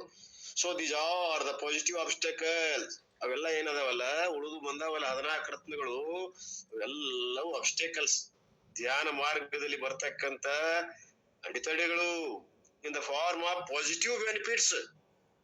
ಅವು ಧನಾತ್ಮಕವಾದಂತ ಸಿದ್ಧಿಗಳದಾವಲ್ಲ, ಧನಾತ್ಮಕ ಅಂತ ಅನಿಸ್ಕೊತಾವಂದ್ರು ಕೂಡ ನಮ್ಮ ಅಮೃತ ಸಿದ್ಧಿಯಲ್ಲಿ ಅವು benefit ವೈರಿಗಳೇ. And there is another thing that come out of the Milky Ocean. What is that towards and alakyam visam, poison. ಇವೆಲ್ಲ ಆದ ನಂತರ ಒಂದು ಬರ್ತದ್ರಿ, ಬಹಳ ಮುಖ್ಯ ಇಲ್ಲಿ. ಯಾವ್ದದು? ಹಾಲಾಹಲಂ ವಿಷ. ವಾಸುಕಿ ಸರ್ಪ ವಿಷ ಕಾರ್ತದಲ್ಲ, ಈ ಎಲ್ಲಾ ಲೋಕಗಳು ಸುಡಾಕ್ ಚಾಲು ಮಾಡ್ತಾವ. ಒಂದ್ ನಮನಿ ಧೂಮ ಎಲ್ಲಾ ಆವರಿಸಿ ಬಿಡ್ತದ. ಉಸಿರುಗಟ್ಟಿ ಎಲ್ಲಾ ಜೀವಗಳು ಸಾಯಕತ್ತಾರ. ಆಗ ದೇವತೆಗಳು ಅಯ್ಯೋ ಅಡ್ಡ ಬಂತಲ್ಲ, ಏನ್ ಮಾಡ್ಬೇಕು ನಾವು? ಅವ್ರು ಧ್ಯಾನ ಮಾಡಿದ್ರ ಪರಮಾತ್ಮ. ಯಾವ ಮುಮುಕ್ಷುಗಳಿಗೆ ಇದು ಬೇಕು. ಮುಮುಕ್ಷುಗಳಿಗೆ ಅವರು ಪರಮಾತ್ಮನ ಚಿಂತನೆಯನ್ನು ಒಟ್ಟ ಬಿಡಬಾರದು. ನಿರಂತರವಾಗಿ ಧ್ಯಾನಾಕಾರ ವೃತ್ತಿಯನ್ನ, ಬ್ರಹ್ಮಾಕಾರ ವೃತ್ತಿಯನ್ನ ಪಾಲಿಸಿಕೊಂಡು ಕಾಪಾಡಿಕೊಂಡು ಆ ಒಂದು ಸ್ಥಿತಿಗೆ ಬರುವವರೆಗೆ ಬಿಡಬಾರದು ಅನ್ನೋ ಉದ್ದೇಶ ಇಲ್ಲೇ. ಅಂದ್ರೆ ಯಾವ ರೀತಿ ಹೋದ್ರೆ ಅವರು ಹಾಲಾಹಲಂ ಅಂದ್ರೆ ಏನಿಲ್ಲಿ? ವಿಷ ಅಂದ್ರೆ ಯಾವುದು? And here the poison represents the various psychological problems. ಅಂದ್ರೆ ಹಾಲಾಹಲ ಅಂದ್ರೆ ಏನು? ನಮ್ಮ ಭಾವನಾತ್ಮಕದಲ್ಲಿ ಬರ್ತಕ್ಕಂತ ಅಡೆತಡೆಗಳು, problems that may come some people when they seriously engage themselves in spiritual ಸಾಧನಾ. ಆ ಸ್ಪಿರಿಚುವಲ್ ಸಾಧನೆ ಮಾಡುವಾಗ ಆ ಮನುಷ್ಯನಲ್ಲಿ ಬರ್ತಕ್ಕಂತ ಯೋಚನೆಗಳು, ಆಶಾಮಿಷಗಳು ಬರ್ತಾವ. ಇದ್ರ ಚಲೋ ಆಕ್ಕಿತ್, ಇದ್ರ ಚಲೋ ಆಕ್ಕಿತ್. They take away mind from worldly problems and therefore the mind is relatively free now, and therefore the other problems which are in the subconscious mind, ಈಗ ಎಲ್ಲವನ್ನು ಅಲ್ಲಗಳೇ ನಾವು ಧ್ಯಾನ ಮಾಡುವಾಗ ಎಲ್ಲವನ್ನು ತೆಗೆದು ಹಾಕಿದೀವಿ. ಅವಾಗ ಏನ್ ಬರ್ತಾವ? ಫ್ರೀ ಆಯ್ತು ಮನಸ್ಸು ಅನ್ನೋದಂದ್ರ which problems we might have acquired in our younger days as a children, 50 years before, 30 years before, how our parents treated and what happened in our childhood. All these problems which are in the subconscious mind, sometimes they came out when a person practices spiritual sadhana or meditation. ನಾವು spiritual ಸಾಧನೆ ಮಾಡುವಾಗ, ಧ್ಯಾನ ಮಗ್ನರಾಗಿರುವಾಗ ನಾವು 20 ವರ್ಷದ ಹಿಂದೆ ಏನಿದ್ದೀವಿ, ನಾವು ಬಾಲ್ಯತನದಲ್ಲಿ ಏನೇನ್ ಇದ್ದೀವಿ, 40 ವರ್ಷದಿಂದ ಏನ್ ಮಾಡಿದೀವಿ, ಅವೆಲ್ಲವುಗಳು ಸಬ್ ಕಾನ್ಶಿಯಸ್ ಮೈಂಡ್ದಾಗ ಇರ್ತವೆ.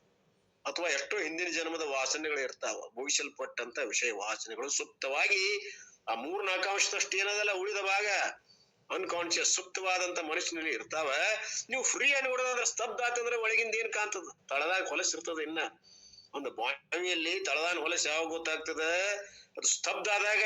ಈಗ ಮನಸ್ಸು ಸ್ವತಂತ್ರ ಆಯ್ತು ನೋಡಿದ ಒಳಗಿರುವಂತವು ಎದ್ದು ಬಿಡ್ತಾವ ನೋಡ್ರಿ ತಪ್ಪನ. ಅಲ್ಲಿವರೆಗೆ ಎದ್ದಿರುವಲ್ಲವು ಅವು ಬಂದು ಮುಂದ್ ಕುಂಡಿರ್ತಾವೆ. ಹೇಗೆ? ಹಿಂದಿನವೆಲ್ಲ ಯೌವನದಲ್ಲಿ ಬಾಲ್ಯದಲ್ಲಿ ಯಾವ್ಯಾವ ಏನೇನು ಬಂದು ನಾವು ಮಾಡಿದೀವಿ, ಒಳ್ಳೆಯವು ಕೆಟ್ಟದ್ದು ಎಲ್ಲಾ ಬಂದು ನಿಂತು ಬಿಡ್ತಾವ. All these problems which are in the sub conscious mind. Sometimes they came out when a person practices spiritual sadhana. Spiritual ಸಾಧನ ಮಾಡುವಾಗ ಅವು ಬರ್ತಾವು. ಅದ್ರ ಮನಸ್ಸಿತ್ತು, ಅದ್ರಡ ಮನಸ್ಸಿತ್ತು, ಅದ್ರಡ ಜ್ಞಾನ ಇತ್ತು. ಅವಾಗ ಏನಾಗ್ತದ ಅಂದ್ರ ಒಮ್ಮೊಮ್ಮೆ ಹಾಪ್ ಆಗುವಂತ ಪರಿಸ್ಥಿತಿ ಬರ್ತದೆ. ಅವೆಲ್ಲ ಬಂದು ದುಪ್ಪನ ಅರ್ಹತೆ ಪಡ್ಕೊಂಡು ಸಾಧನೆ ಮಾಡಿದ್ರೆ ಏನಾಗಿಲ್ಲ. ಅರ್ಹತೆ ಇರುವುದಿಲ್ಲ. ನಾವ್ ಏನೇನು ಮಾಡಾಕ್ ಹೋಗ್ತೀವಿ, ನಾವು ನಿಷ್ಕಾಮ ಕರ್ಮ ವಾಸನೆಗಳನ್ನ ಮಾಡಲಿ ಧ್ಯಾನದಲ್ಲಿ ಮಗ್ನ ಆಗಿದ್ದು ಅಂತಂದ್ರ ಈ ವಿಷಯ ವಾಸನೆಗಳು ಬಂದು ಒಮ್ಮೊಮ್ಮೆ ನಮ್ಮ ಬುದ್ಧಿ ಭ್ರಮಣೆಯನ್ನು ಉಂಟು ಮಾಡ್ತಾವೆ. ಹುಚ್ಚಿಡದ ಅಡ್ಡಾಡವ್ರ ಅದಾರ ಎಷ್ಟೋ ಮಂದಿ. ನಮ್ಮ ಮಠದಲ್ಲಿ ನೋಡ್ಬೇಕು ನೀವು, ಗೌಡ್ರಿಗೆ ಗೊತ್ತದ. ನಮ್ಮ ಶಾಸ್ತ್ರ ಹೇಳಾವ ಮಠದೊಳಗ ಕಾಯಂ ಸಂಸ್ಕೃತ ಪಂಡಿತ ಫಸ್ಟ್ ರ್ಯಾಂಕ್. ಒಂದ್ ಯಾವ್ದೋ ಒಂದು ಹುಡುಗಿ ಮೂವಕ್ಕೆ ಬಿದ್ದು ಹುಚ್ಚಿಡದ ಅಲ್ಲೇ ಅಡ್ಡಾಡ್ತಿದ್ದ. ಈಗ 4 ವರ್ಷ ಆತಾವ ಇಲ್ಲಲ್ಲೇ ಅಡ್ಡಾಡ್ತಿದ್ದ. ಸುತ್ತ ಕಡೆ ಇತ್ತ ಬೇಕಾದಾಗ ಕೇಳ್ತಿದ್ದ. ಯಾರೋ ಕೊಡ್ತಿದ್ರ ಪಾಪ, ಒಳ್ಳೆ ಐತಿ ನೀನು, ಹಿಂಗಾಗೈತಿ. ಆ ಹುಡುಗಿ ಬೇರೆ ಲಗ್ನ ಆಗಿಬಿಟ್ಟಿತ್ತು, ಮೋಸ ಆಯ್ತು ಅಂತ ತಿಳ್ಕೊಂತೇಲಿ ಆಪ ನೋಡ್ರಿ. ಕ್ಷುಲ್ಲಕ ಎಂತ ಸಾಧಕರಿ. ಶಾಸ್ತ್ರ ಸಂಸ್ಕೃತದೊಳಗ ರ್ಯಾಂಕ್ ಹೋಲ್ಡ್ರಿ ಯೂನಿವರ್ಸಿಟಿ ಒಳಗ.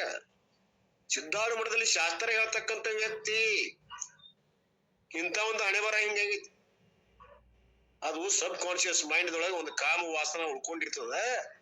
ಅದು ಅವನ್ನ ಅಡ್ಡದಾರಿ ಹಿಡಿಸಿಬಿಡ್ತದ. ಸ್ಪಿರಿಚುವಲ್ ಸಾಧನ ಕಂಡಾಗ್ತದ.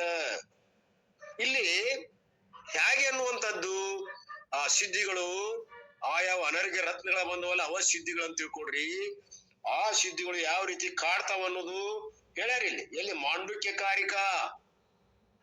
ಮುಂಬರ್ ಸರ್ ಹೇಳ್ತೇವೆ ಒಂದಾರ ಅದನ್ನ. ಮಾಂಡುಕ್ಯ ಉಪನಿಷತ್ತಲ್ಲಿ ಬರ್ತದ ಅದು. Gaudapada talks about these problems. ಇವೆಲ್ಲವುಗಳ ಬಗ್ಗೆ, ಸಮಸ್ಯೆಗಳ ಬಗ್ಗೆ, ವಿಘ್ನಗಳ ಬಗ್ಗೆ ಮಾಂಡುಕ್ಯ ಉಪನಿಷತ್ತಿನಲ್ಲಿ ಸವಿಸ್ತಾರವಾಗಿ ಹೇಳದಂತಾರೆ ಗುರುಗಳು. At the time of meditation, ಧ್ಯಾನದಲ್ಲಿರುವಾಗ ಏನೇನು ಬರ್ತದ ಏನೇನ್ ಇಲ್ಲ ಅನ್ನೋದೆಲ್ಲ ನಾವು ಮಾಂಡುಕ್ಯ ಉಪನಿಷತ್ತಲ್ಲಿ ಹೇಳಿದೀವಿ ಕಾರಿಕೆಯಲ್ಲಿ. ಅಲ್ಲಿ ನೋಡ್ರಿ, ಈ ಟಾಕ್ಸ್ ಅಬೌಟ್ 4 ಟೈಪ್ಸ್. ನಾವೊಂದ್ ಸ್ವಲ್ಪ ಹೇಳ್ತೇವೆ ಅಂತಾರ. ಏನು? ನಿಮ್ಮ ಧ್ಯಾನಾವಸ್ಥೆಯಲ್ಲಿ ಬರ್ತಕ್ಕಂಥ ವಿಘ್ನಗಳು ಏನು?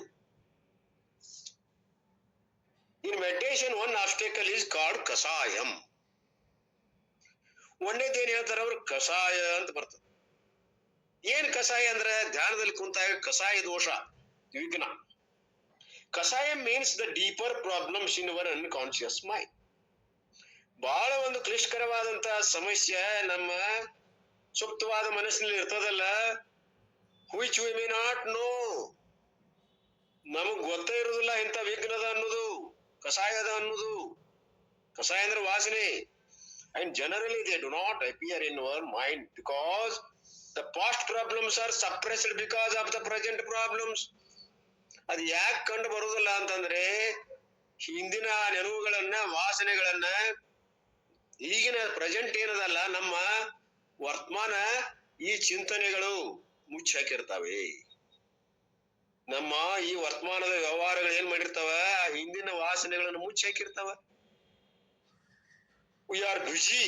ನಾವು ಬ್ಯುಸಿ ಇರ್ತೇವೆ ಹ್ಯಾಂಡ್ಲಿಂಗ್ ದ ಪ್ರೆಸೆಂಟ್ ಪ್ರಾಬ್ಲಮ್. ಈಗಿನ ಸಮಸ್ಯೆಗಳನ್ನ ಯಾವ್ದವ, ಆಹಾರ, ನಿದ್ರಾ ಇವೆಲ್ಲ ಇದಾವಲ್ಲ, ರೋಟಿ ಕಪಡ ಮಕಾನ್, ಈ ಒಂದು ತೃಪ್ತಿಗೋಸ್ಕರವಾಗಿ ನಾವು ಹೊರಗೆ ಏನಕ್ತಿರ್ತೇವೆ. ಒಳಗಿಂದಲ್ಲಿ ದಾದಾಗ್ತದ. ಒಳಗಿನ ವಾಸಗಳನ್ನ ವಿಚಾರ ಮಾಡಿ ನೋಡ್ಲಿಕ್ಕೆ ಅವಧಿ ಎಲ್ಲಿದೆ? ಪ್ರೆಸೆಂಟ್ ಪ್ರಾಬ್ಲಮ್ ಬಗೆಹರಿಸಿಕೊಳ್ಳೋದ. ವೇರ್ ಡು ಯಾವ time to worry about the past. ಹಿಂದಿನ ವಿಚಾರ ಮಾಡಕ್ಕೆ ಎಲ್ಲಿದೆ ಅವಧಿ? My hands are full. ನಾ ಬಿಸಿ ಇದೇನಿ 24 ತಾಸು. ಚಿಂತನೆ ಮಾಡಾಕ, ಧ್ಯಾನ ಮಾಡಕ್ಕೆ ಎಲ್ಲಿದೆ ಅವಕಾಶ? I set aside all the present problems and for some people not for all. ಕೆಲವು ಸಮಸ್ಯೆಗಳನ್ನ ಅವ್ರು ಕೂಡ್ತಾರ ಧ್ಯಾನಕ್ಕ, ಎಲ್ಲವನ್ನು ಕಳೆದು ಹಾಕ್ತಾರ. ದೀಸ್ ಇಂಟರ್ನಲ್ ಪ್ರಾಬ್ಲಮ್ಸ್ ಬೇಕಮ್, ಹೊರಗಿನ ತೆಗಿತಾರ ಅವರು. ಅವ್ರು ಯಾವ ಕಾಡುದಿಲ್ಲ ಅಂತ ತಿಳ್ಕೊಡ್ರಿ. ಈಗ ಯಾವ ಶಾಸ್ತ್ರ ವಾಸನ ಇಲ್ಲ, ದೇಹ ವಾಸನ ಇಲ್ಲ, ಲೋಕ ವಾಸನ ಇಲ್ಲ, ವರ್ತಮಾನ ಅದು ಇಲ್ಲ, ಭೂತ ವಾಸನೂ ಇಲ್ಲ, ಇದು ಭಾವಿ ವಾಸನೂ ಇಲ್ಲ. ಆದರೆ ಭೂತ ಕಾಲದಲ್ಲಿ ಭೋಗಿಸಲ್ಪಟ್ಟಂತ ವಿಷಯ ವಾಸನೆಗಳು ಸುತ್ತ ಮನಸ್ಸಿನಲ್ಲಿ ಇರ್ತಾವಲ್ಲ, ಅವು ಹೊರಗೆ ಬಂದ್ಬಿಡ್ತಾವ, ಡಿಪ್ರೆಷನ್ ತರ್ತಾವ. ಎಲ್ಲರಿಗೂ ಅಲ್ಲ, ಕೆಲವರಿಗೆ ಅಂತರ ಧ್ಯಾನದಲ್ಲಿ ಇವು ಬರ್ತಾವ. ಧ್ಯಾನದ ಸ್ಥಿತಿ ಮುಂದುವರೆದಂಗ ಬರ್ತಾವು, ಒಮ್ಗಿಲೆ ಬರೋದಿಲ್ಲ.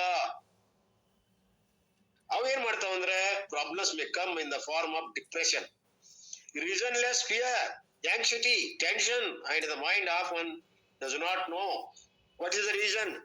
ಕಾರಣ ಗೊತ್ತಾಗೋದಿಲ್ಲ ನಮಗೆ, ಹಂಗ್ ಬಂದ್ಬಿಡ್ತಾವು. ಒಂದ್ ನಮೂನಿ ಆಂಕ್ಸಿಟಿ, ಆತುರತೆ ಬರ್ತದ, ನಿಸ್ಸಾಯಕತೆ, ಹತಾಶೆ, ಒತ್ತಡ, ಟೆನ್ಷನ್, ರೀಸನ್ಲೆಸ್ ಫಿಯರ್, ಗೊತ್ತಿಲ್ಲದೆ ನಡಗಾಗ್ತದ ಶರೀರ, ಅಂಜಿಕೆ ಬರ್ತದ. ಯಾಕೆ ಗೊತ್ತಿಲ್ಲ, ಶರೀರ ಕಂಪಿಸ್ತದ, ಮನಸ್ಸು ಹೆದರ್ತದ. ಯಾಕೆ ಗೊತ್ತಿಲ್ಲ, ಯಾಕೆ? Mind often does not know, ಮನುಷ್ಯಗ್ ಗೊತ್ತಾಗೋದಿಲ್ಲ ಕಾರಣ. What is the reason? ಹಂಗಾರ ಏನ್ ಕಾರಣ? But the mind is not able to operate well. ಮುಂದೆ ಧ್ಯಾನ ಸ್ಥಿತಿಗೆ ಹೋಗ್ಬೇಕಾದ್ರೆ ಹೋಗ್ವಲ್ದದು, ಸ್ಟಡಿ ಆಗಿ ಬಿಟ್ಟದ, ನಿಂತು ಬಿಟ್ಟದ. ಮೊನ್ನ ಆಚಾರ್ಯ ಕಾಲ್ಸ್ ಈಸ್, ಒಬ್ರು ಆಚಾರ್ಯ ಹೇಳ್ತಾರ ಇದಕ್ಕ, ಈ ಸ್ವಭಾವಕ್ಕ ಮುಂದೆ ಹೋಗ್ವಲ್ದು, ಸರದಾಡುವಲ್ದು, ಸುಮ್ಮನೆ ಅಷ್ಟಕ್ಕೆ ನಿಂತು ಬಿಡದ, ಸ್ಥಿರವಾಗಿ ನಿಂತು ಬಿಟ್ಟದ, ಅಂಜಾಕತ್ತದ, ಡಿಪ್ರೆಷನ್ ಆಗ್ಯದ, ಒತ್ತಡದ. ಏನ್ ಮಾಡೋದು? ಮುಂದೆ ಧ್ಯಾನ ಮುಂದುವರಿತಲ್ಲ. ಇದಕ್ಕೇನಂತಾರಂದ್ರ ಸ್ತಬ್ಧೀಭವ, ಸ್ತಬ್ಧ ಆಗಿಬಿಟ್ಟದ ಇಲ್ಲಿ ಬಂದು. ಸ್ತಬ್ಧೀಭವ means the mind is stuck, ಅಲ್ಲಿಗೆ ನಿಂತು ಬಿಟ್ಟದದು. Neither it is able to go forward nor it is able to go backward. ಮುಂದೂ ಹೋಗುವಲ್ದು, ಹಿಂದೂ ಹೋಗುವಲ್ದು. and they are called kashayam. ಇಲ್ಲಿ ಹೇಳಿದಾರೆ ನೋಡ್ರು, ಈ ಸ್ಥಿತಿಯನ್ನು ಬಂದಿತ್ತಂದ್ರೆ ಯಾರಿಗಾರ ಧ್ಯಾನ ಸ್ಥಿತಿಯಲ್ಲಿ ಇದಕ್ಕ ಕಷಾಯ ಅಂತ ತಿಳ್ಕೊಡ್ರಿ. So thus a spiritual seeker may face these internal problems. ಆಂತರಿಕವಾದಂತ ಸಮಸ್ಯೆಗಳು ಈ ರೀತಿ ಕಾಡ್ತಾವ ಕಷಾಯ ರೂಪದಿಂದ. and especially when they have gurukul setup. ಗುರುಗಳು ಗುರುಕುಲ ಇಟ್ಟಿದ್ರಂದ್ರ ಆ ಯಾವ ವಾಸನೆಗಳು ವಿಶೇಷ ಹೊರಗಿನ ಈ ಪ್ರೆಸೆಂಟ್ ಏನದಾವಲ್ಲ ಇವ್ ಯಾವ ಕಾಡುದಿಲ್ಲ. In the gurukula the advantage or the disadvantage. ಅದು ಒಮ್ಮೆ ಅಡ್ವಾಂಟೇಜ್ ಅದ, ಡಿಸ್ಅಡ್ವಾಂಟೇಜ್ ಅದ. ಯಾವ್ದು ಗುರುಕುಲ ಹೇಗೆ, you have no other thing to worry about. ಚಿಂತನೆ ಮಾಡಕ್ಕಲ್ಲಿ ಏನದ ಗುರುಕುಲದಲ್ಲಿ? ಏನಿಲ್ಲ ಹೇಳ್ತಾರ ಅವ್ರು. ಹೇಗೆ ಏನಿಲ್ಲ? You do not earn money, everything is provided. ಅಲ್ಲಿ ದುಡ್ಡು ಗಳಿಸ್ಬೇಕಾಗಿಲ್ಲ, ಅಲ್ಲಿ ಗಳಸಾಕ್ ಚಾನ್ಸ್ ಇಲ್ಲ. ವಿದ್ಯಾರ್ಥಿ ಆಗಿದ್ರಿ, you do not cook for food, ಆಹಾರ ಬೇಯಿಸ್ಬೇಕಾಗಿಲ್ಲ. Food is provided, you do not have worry, ಚಿಂತೆ ಮಾಡ್ಬೇಕಾಗಿಲ್ಲ, ಎಲ್ಲಾ ಕೊಟ್ಟಾರ. ಫ್ಯಾಮಿಲಿ ಬಗ್ಗೆ ಚಿಂತನೆ ಇಲ್ಲ, ಕೌಟುಂಬದ ಸಮಸ್ಯೆ ಇಲ್ಲ. ಯಾಕ ಸಮಸ್ಯೆ ಕೌಟುಂಬದಿಂದ ಬಿಟ್ಟು ಬಂದಿರಿ, ನಿಮ್ಮ ಮನಸ್ಸು ಯಾವ ಕಡೆ ಹರಿದಿಲ್ಲ. ಅಲ್ಲಿ ಟೆಲಿವಿಷನ್ ಅದಾವ, ಮೂವೀಸ್ ಅದಾವ, ಆಟ ಪಾಠನ ಆಡೋದಕ್ಕೆ ಏನಾದ್ರ ಕ್ರಿಕೆಟ್ ಅವು ಇವು ಅದಾವ. ಇಲ್ಲ ಒಳ್ಳೆ ಕೆಲಸ ಆದ್ರೆ ಅಲ್ಲಿ ಕಟ್ಟಿ ಕಡಿಯೋದು, ಅರಣ್ಯಕ್ಕೆ ಹೋಗುದು, ಹಣ್ಣು ಹಂಪಲ ಗಡ್ಡಿ ಗೆಣಸ್ ತರುದು, ಅಥವಾ ಅಲ್ಲಿ ಸಮೀಪ ಇದ್ರ ಭಿಕ್ಷಾ ತಗೊಂಡ್ಬರೋದು, ಗುರುಗಳ ಮುಂದೆ ಇಡುದು. ಈಗ ಇವು ಇಷ್ಟ ಕೆಲಸ. ಅಲ್ಲಿ ಹೆಚ್ಚಿಂದ ಏನೂ ಇಲ್ಲ ಗುರುಕುಲದಲ್ಲಿ. ಆದ್ದರಿಂದ ಇಲ್ಲಿ ಗುರುಕುಲದಲ್ಲಿ ನಥಿಂಗ್ ಆಫ್ ದ ಸಾರ್ಟ್, ಏನೂ ಇರುವುದಿಲ್ಲ. And you cannot meet new friends. ಗುರುಕುಲದಲ್ಲಿ ಸಮ್ ಸೆಟ್ ಆಫ್ ಪೀಪಲ್, ಇವೆಲ್ಲ ಎಳಿಲಿಕ್ಕೆ, ನಿಮ್ಮ ಮನಸ್ಸನ್ನ ಹೊರಗೆ ಎಳಿಲಿಕ್ಕೆ ಅಲ್ಲಿ ಯಾವ ಫೆಸಿಲಿಟಿ ಇಲ್ಲ ಆಶ್ರಮದಲ್ಲಿ. ಆವಾಗ ಏನಾಗ್ತೈತಂದ್ರ ಈ ಮನಸ್ಸು ಧ್ಯಾನದಲ್ಲಿ ಕುಂತಾಗ ಯಾವ ಇವೆಲ್ಲ. ಅದಕ್ಕ ಆ ಯಾವ ಒಂದು ಪದ್ಧತಿ, ಆಶ್ರಮ ಪದ್ಧತಿ ಇತ್ತು, ಅಲ್ಲೇ ವಿಷಯ ನಮ್ಮನ್ನ ಹೆಚ್ಚು ಅಟ್ರಾಕ್ಷನ್ ಆಗ್ತಿದ್ದಿಲ್ಲ. ಗುರುಗಳು ಇರ್ತಿದ್ರು ಕಣ್ಣೆದುರಿಗೆ. ಗುರುಕುಲ ವಾಸ ಅದಕ್ಕ ಇಟ್ಟಿದ್ರು ಅವರು, ಹಿಂದಿನ ಹಿರಿಯರು ಆ ಪದ್ಧತಿ. ಬ್ರಹ್ಮಚರ್ಯ, ವಾನಪ್ರಸ್ಥ, ಗೃಹಸ್ಥ ಇವೆಲ್ಲ ಇಟ್ಟಿದ್ರು. ಬ್ರಹ್ಮಚರ್ಯ, ಗೃಹಸ್ಥ, ವಾನಪ್ರಸ್ಥ, ಸನ್ಯಾಸ, ಆಶ್ರಮ ಪದ್ಧತಿ ಯಾಕೆ ಇಟ್ಟಿದ್ರು? ಈ ಸಾಧನೆಗೆ ಅನುಕೂಲ ಆಗ್ಲಿ ಅಂತ. ಈ ಎಲ್ಲಿದ? ಇಲ್ಲ ಇಲ್ಲ. ಅದಕ್ಕೆ ನಮಗ್ ಸಾಧನೆ ಅಂತ ಅಪೂರ್ಣ ಆಗ್ತಾ ಇದೆ. ಸಾಧಿಸಿದ್ರು ನಮಗ ಅದು ಸಫಲ ಆಗ್ತಾ ಇಲ್ಲ. ಅದು ಹಿಂದಿತ್ತು. ಶೈಶವೇ ವಿದ್ಯಾಸ್ಥ ಅಭ್ಯಾಸನಾಂ ಯೌವನೇ ವಿಶೇಷಿನಾಂ ವೃದ್ಧಾಪ್ಯೇ ಮುನಿವೃತ್ತಿನಾಂ ಯೋಗಿನಾಂ ತಿತನುತ್ತಜ ಅನ್ನುವಂತ ಪದ್ಧತಿ ಇತ್ತ. ಈಗ ಎಲ್ಲಿದು? ಏನು ಇಲ್ಲ. ಶೈಶವದಲ್ಲಿ ಏನ್ ಮಾಡ್ಬೇಕು? ನಾವು ಗುರುಕುಲದಲ್ಲಿ ಇದ್ದುಕೊಂಡು ಅಭ್ಯಾಸ ಮಾಡ್ಬೇಕು, ವಿದ್ಯಾ ಸಂಪಾದನೆ ಮಾಡ್ಬೇಕು. ಯೌವನದಲ್ಲಿ ನಾವು ಕೇವಲ ಗೃಹಸ್ಥ ಧರ್ಮ ಇದ್ರೆ ಅದನ್ನು ಸ್ವೀಕಾರ ಮಾಡ್ಬೇಕು. ಇಲ್ಲ ಅಂತಂದ್ರೆ ಬ್ರಹ್ಮಚರ್ಯದಲ್ಲಿ ಇದ್ದುಕೊಂಡು ಆತ್ಮಜ್ಞಾನವನ್ನೇ ನಾವು ಅಭ್ಯಾಸ ಮಾಡ್ತಕ್ಕದ್ದು ಈಗೆಲ್ಲ ಪದ್ಧತಿ ಹೋಗ್ಬಿಟ್ಟು ಈಗೆಲ್ಲ ಬೇರೆ ಬಂದು. And this is indicated by halahalam. ಆದ್ರೆ ಈಗ ನಾವು ಬಹಳ ಇಂಟರ್ನಲ್ ಪ್ರಾಬ್ಲಮ್ ಫೇಸ್ ಮಾಡಕತ್ತೀವಿ. ಹೊರಗಿನ ಈ ಪ್ರಾಬ್ಲಮ್ಸ್ ಇಲ್ಲ ಅಂದ್ರೂ ಕೂಡ ಈ ಯತಿಗಳಿಗೆ ಒಳಗಿನ ಸಮಸ್ಯೆಗಳದಾವ. ಇಲ್ಲಿ ಉದ್ದೇಶ ಇಷ್ಟೇ. ಇವೆಲ್ಲ ಇಲ್ಲ ಅಂತಂದ್ರು ಕೂಡ, ಅಂತ ಯತಿ ಅದನಂದ್ರು ಕೂಡ, ಸಾಧಕ ಅದನಂದ್ರು ಕೂಡ ಒಳಗ ಆಂತರಿಕವಾಗಿರುವಂತ ಕೆಲವು ವಿಷಯ ವಾಸನೆಗಳು ಒಂದು ಕಾಡ್ತಾವ ಅನ್ನೋದು ಹೇಳ್ಬೇಕಾಗಿದೆ ಗುರುಗಳಿಗೆ. ಅವು ಯಾವ ಸರ್ಫೇಸಿಂಗ್ ಒಳಗಿರುವಂತವು ಮುಂದ್ ಬಂದ್ ಕುಂಡಿರ್ತಾವಲ್ಲ ಯಾವ. And this is indicated by halahalam ಬಂತ ನೋಡ್ರಿ. ಮುಖ್ಯ ಪಾಯಿಂಟ್ ಬಂದಿವಿ ಈಗ. ಅದಕ್ಕೇನಂತೇವ್ರಿ? ಹಾಲಾಹಲಂ ಹೊರಬಿತ್ತಲ್ಲ ಅಲ್ಲಿ ವಾಸ್ಕಿ ಸರ್ಪದ ಬಾಯದಿಂದ ಕಷ್ಟ ಆಗಿ ತ್ರಾಸಾಗಿ ವಿಷ ಕಾಯ್ತು. ಅವ ಪ್ರಾರ್ಥನಾ ಮಾಡಿದ್ರ ಪರಮಾತ್ಮನಿಗೆ, ಅವ ಬಂದು ಅದನ್ನೆಲ್ಲ ನುಂಗಿ ನೀಲಕಂಠ ಆದ ಅಂತ ಬರ್ತದ. ಹಂಗಿಲ್ಲಿಕ ದ್ರಾಷ್ಟಾಂತ ಏನಿದು? ಆ ದೃಷ್ಟಾಂತಕ್ಕ ದ್ರಾಷ್ಟಾಂತ ಹೇಳ್ತಾ ಇದಾರೆ ಗುರುಗಳು ಇಲ್ಲಿ. ಅದು ಬಹಳ ಮುಖ್ಯ. ಕತಿ ಬಹಳ ಚೆನ್ನಾಗಿದೆ ಅಂತ ಹೇಳಿ ಬಿಡುವುದಲ್ಲ, ಅದಕ್ಕೆ ಸಂಬಂಧಪಟ್ಟಂತ ದ್ರಾಷ್ಟಾಂತವನ್ನ ತಿಳಿದಾಗ ಅದು ಪೂರ್ಣ ಆಗ್ತದ. ದ್ರಾಷ್ಟಾಂತದ ಉಪ್ಪಿನಕಾಯಿ, ನಿಜವಾದ ಊಟ ಯಾವುದು ಈಗ ಮಾಡ್ತಾ ಇದೀವಿ, ಅದು ದ್ರಾಷ್ಟಾಂತ. ಆ ದ್ರಾಷ್ಟಾಂತದಲ್ಲಿ ಏನ್ ಹೇಳ್ತಾರೆ ಗುರುಗಳು ನೋಡಿ, ಹೇಗೆ ಸಮಸ್ಯೆ ಬಗೆಹರಿಸ್ಕೋಬೇಕನ್ನು. ಹಾಲಾಲಂ ಮಂತೀಗ ಮನುಷ್ಯನಲ್ಲಿ ವಾಸನೆಗಳ ಬಂದು, poison coming from our own mind. ಹೊರಗಿನವ್ರು ಹಾಕಿಲ್ಲ ನಮಗ್ ವಿಷ, ನಮ್ಮ ಮನಸ್ಸ ವಿಷ ಆಗೈತಿ. ನಮಗ ನಡಗ್ ಹುಟ್ಸೈತಿ, ಕಂಪನ ಆಗತೈತಿ, ಹತಾಶ ಆಗಿದ್ದೇವಿ. when it churned through ಶಾಸ್ತ್ರ ವಿಚಾರ, ಅಲ್ಲಿ ಕಡಿಯಾಕತ್ತಾರಲ್ಲ ಅವರು. ಹಾಲಾಲ ಬಂದೈತಿ, ಹಂಗಿಲ್ಲಿ ಏನು ಶಾಸ್ತ್ರ ವಿಚಾರ ಅನ್ನುವಂಥದ್ದನ್ನ and nobody knew that what is the remedy. ಅದಕ್ಕೆ ಏನ್ ರೆಮಿಡಿ ಮಾಡ್ಬೇಕು? ಕಡಿಯುದು ಅಲ್ಲಿ ಮಾಡಾಕತ್ತಾರಲ್ಲ. All the people were running helter skelter, ಎದ್ಕೊಂಡು ಓಡಾಕತ್ತಾರ ಅಮೂಲ್ಯವಾದ ರತ್ನಗಳ ತಗೊಂತ. ಅವಾಗ everybody was frightened and the only remedy is what? They all prayed to the Lord and Lord swallowed the poison. Similarly, when we have got, the only solution is what? Surrender to the Lord. ಈ ವಿಷ ಹಾಲ ಬಂದ್ಕೂಲಿ ಓಡಾಕತ್ತಾರ, ಎಲ್ಲರೂ ದಿಕ್ಕೆಟ್ಟು ಓಡಾಕತ್ತಾರ. ಸಾಕಷ್ಟು ಆ ಒಂದು ಹೊಗೆ ಮುಷ್ಕಿದ, ಆ ವಿಷ ಅನ್ನುವಂಥದ್ದು ಕೆರೆಯಾಕತ್ತದ. ಎಲ್ಲರೂ ಓಡಾಕತ್ತಾರಲ್ಲ. ಪರಿಸ್ಥಿತಿ ಇದರ ಅರ್ಥ ಏನು ಅಂದ್ರೆ ಏನು? ಅವಾಗ ಏನ್ ಮಾಡಿದ್ರು ದೇವತೆಗಳು? ಪರಮಾತ್ಮನ ಮೊರೆ ಹೊಕ್ಕರು. ಅವಾಗರ ಬರೀ ಪಾರಾಗ್ಬೇಕಂತಾರ ಅವರು. ಆದ್ರೆ ಪರಮಾತ್ಮ ನೆನಪಾಗಲಿಲ್ಲ. ಇಲ್ಲಿ ಆ ದೇವತೆಗಳು ಮಾತ್ರ, ಮುಮುಕ್ಷಗಳು ಮಾತ್ರ, ತಾವು ಇಂಥ ಕಷ್ಟ ಬಂದ್ರು ಕೂಡ ಅವರು ಆ ಒಂದು ಅನರ್ಘ್ಯ ರತ್ನ ಕಡೆ ಮನಸ್ಸು ಹಾಕದೆ ನಿರಂತರವಾಗಿ ಕಷ್ಟ ಕಾರ್ಯಗಳ ಮಧ್ಯೆ ತಮ್ಮ ಸ್ವರೂಪ ಚಿಂತನೆ ಮಾಡ್ತಾರೆ.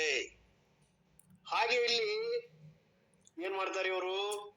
ಇಮೋಷನಲ್ ಪ್ರಾಬ್ಲಮ್ಸ್ ಬಂದು ಲಾರ್ಡ್ ಏನ್ ಮಾಡಿದ, ಹೆಂಗ ಈ ವಿಷಯವನ್ನು ನುಂಗಿದೋ ಹಂಗ ಧ್ಯಾನಾವಸ್ಥೆಯಲ್ಲಿ ನಾವು ಆತ್ಮಚಿಂತನವನ್ನು ಮಾಡ್ತಾ ಮಾಡ್ತಾ ಅನಾತ್ಮಗಳನ್ನೆಲ್ಲ ಬದಿಗಿರಿಸಿ ಕೇವಲ ಆತ್ಮವನ್ನೇ ಗುರಿಯಾಗಿ ಇಟ್ಕೊಂಡು ಅದನ್ನ ನಮ್ಮ ಸ್ವರೂಪದಲ್ಲಿ ಧಾರಣ ಮಾಡ್ಬೇಕು ಅನ್ನೋದು ಹೇಳ್ತಾ. ಹೆಂಗ ಶಿವ ಪೋಯ್ಜನ್ ಸ್ವಾಲೋ ಮಾಡಿದ, ನುಂಗಿದ, ಇಲ್ಲಿ ನಾವೇನ್ ಮಾಡ್ಬೇಕಾಗಾದ್ರೆ? ಈ ಇಮೋಷನಲ್ ಪ್ರಾಬ್ಲಮ್ಸ್ ಮನುಷ್ಯರೊಳಗೆ ಬಂದ್ ನಿಂತಾವಲ್ಲ, ವಾಸನೆಗಳು, ಆ ಹಾಲ ಹುಟ್ಟೈತಲ್ಲ, ಅದನ್ನ ಹೆಂಗ್ ತೆಗೆದು ಹಾಕ್ಬೇಕು ಹೇಳ್ತಾರ. And the lord absorb these problems. ಅಲ್ಲಿ ಹೆಂಗ್ ಪರಮಾತ್ಮ ಅವನ್ನೆಲ್ಲವನ್ನು ಕುಡುದಲ್ಲ, ನೀಲಕಂಠಾದ ಕಂಠದೊಳಗ, ಹಂಗ ಇಲ್ಲಿ ಏನ್ ಮಾಡಿದು? ನಾವು ಪರಮಾತ್ಮನಿಗೆ ಸರೆಂಡರ್ ಆಗ್ಬೇಕು. ಏನು ನೀಗದಾಗ ಏನ್ ಮಾಡ್ಬೇಕು? ಓ ಪರಮಾತ್ಮ, ನಿನ್ನ ಹೊರತು ಯಾರು ಗತಿ ಇಲ್ಲ. ಪೂರ್ತಿ ಸರೆಂಡರ್ ಆಗಿ ಶರಣಾಗತಾಗಿ ನಾವೇನ್ ಮಾಡ್ಬೇಕು? ಎಲ್ಲವನ್ನು ಆತ್ಮ ಒಪ್ಪಿಸ್ಬೇಕು. ನಮ್ಮ ಕೈಯಲ್ಲಿ ಏನಿಲ್ಲ. ಹೆಂಗ ಅವ್ರು ಪರಮಾತ್ಮನ ಮೊರೆ ಹಾಕರು, ಹಂಗ ನಾವು ಇಲ್ಲಿ ನಮ್ಮ ಆತ್ಮ ಚಿಂತನೆಯನ್ನು ಮಾಡಿ ಪರಮಾತ್ಮನಿಗೆ ಎಲ್ಲವನ್ನು ಒಪ್ಪಿಸಿ ನಿರಾಳಾಗಬೇಕು ಅಂತ ಹೇಳ್ತಾರೆ. ಲಕ್ಷ್ಮಿ, ಕೌಸ್ತುಭ, ಪಾರಿಜಾತ ಇಂಡಿಕೇಟ್ ವೇರಿಯಸ್ ಸಿದ್ಧಿ.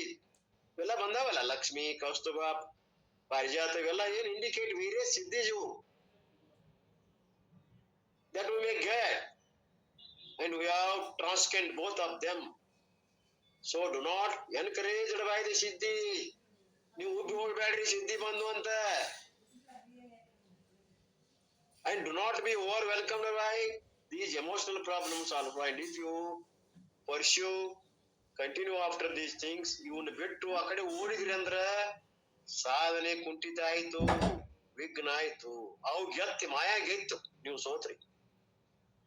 ಅದು ಸೋಲ್ಸಾಕ ಪ್ರಯತ್ನ ಮಾಡ್ತದ್ರಿ, ಏನ್ರ ತಂದ್ ಇರ್ತೈತಿ, ಸೋಲ್ಸೇ ತೀರ್ತೈತಿ ನಿಮ್ಮನ್ನ. ಹೆಂಗ ನಾವು ಸೋಲ್ತೇನೆ ನೋಡ್ಬೇಕು. ಶಿವಾನಂದ್ರ ಧ್ಯಾನಕ್ಕೆ ಕುಂತಾಗ ಯಾವ ಮಹಾಭೂತಗಳು ಬಂದು ಕುಂತು ರಾಕ್ಷಸಗಳು ಕಾಲಿಳಿ ಬಿಟ್ಟುಕೊಂಡು, ಏನು ಇಲ್ಲ, ಇಲ್ಲಿ ಎಷ್ಟು ಆಡಂಬರ ತೋರ್ಸಾಕೈತಿ, ಇದ್ದಿದ್ರೆ ಏನ್ ಮಾಡ್ತಿದ್ದೀನಿ ಅಂದ್ರ ಅವ್ರು ಕಾಲ್ ಬಿಡಕ್ ದಾಟಿ ಹೋದ್ರು. ಹಿಂಗ ವಿಘ್ನಗಳು ಧ್ಯಾನಕ್ಕೆ ಕುಂತಿದ್ರು ಅವರು. ನವರಾತ್ರಿಯಲ್ಲಿ 9 ದಿವಸ ಆ ಗುಡಿಯಲ್ಲಿ ಇನ್ನೂ ಅದ ನೋಡಿ, ಸೂರ್ಯವನ್ನು ಕೊಳ್ಳೋದು ಹೋಗಿದ್ದೀವಿ ನಾವು ನೋಡಕ್. ಮುದ್ ಗುಡ್ಡದ ಮೇಲೆ ಒಂದದ, ಅಲ್ಲಿ ಶಿವಾನಂದ್ರ ಹೋಗಿ ಧ್ಯಾನಕ್ಕೆ ಕೊಡುವಂತ ಜಗಗಳ ಮಾಡ್ಯಾರ, ಗುರ್ತಾ ಮಾಡ್ಯಾರ. ಆ ಒಂದು ಅರಳಿ ಮುರಿದ ಬುಡಕ್ ಕುಂತದ್ದು ಒಂದು ಸ್ಥಾನ ಅದ. ಹೀಗೆ ಆ ಒಂದು ಇದು ಆಗ್ತದ, ಆಲ ಉಂಟಾಗ್ತದ ಮನುಷ್ಯನೋಡ. ಸಿದ್ಧಿಗಳಿಂದ ನಿಮ್ಮನ್ನ ತಂದ್ ಮುಂದಿಡ್ತಾವ.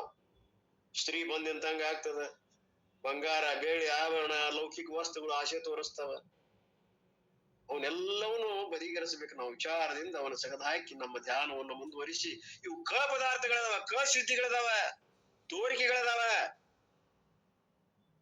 ಈ ಬೇಕಾದಂತ ಸುಖ ಕೊಡುವುದಿಲ್ಲ ಇವು. ತೋರಿ ಅಡಗತಕ್ಕಂತ ಸಿದ್ಧಿಗಳನ್ನ ನನಗೇನು ಅಂತ ದೂರ ಸರದ್ರಿ ನಾವು ವಿವೇಕಿಗಳಾಗ್ತೀವಿ. ಇನ್ನೂ ಅದ್ರೊಳಗ ನೀವು ಒಂದಾದ್ರಿ, continue after all these things, ಇದ್ರಾಗ ಒಂದೇ ಆದ್ರಿ,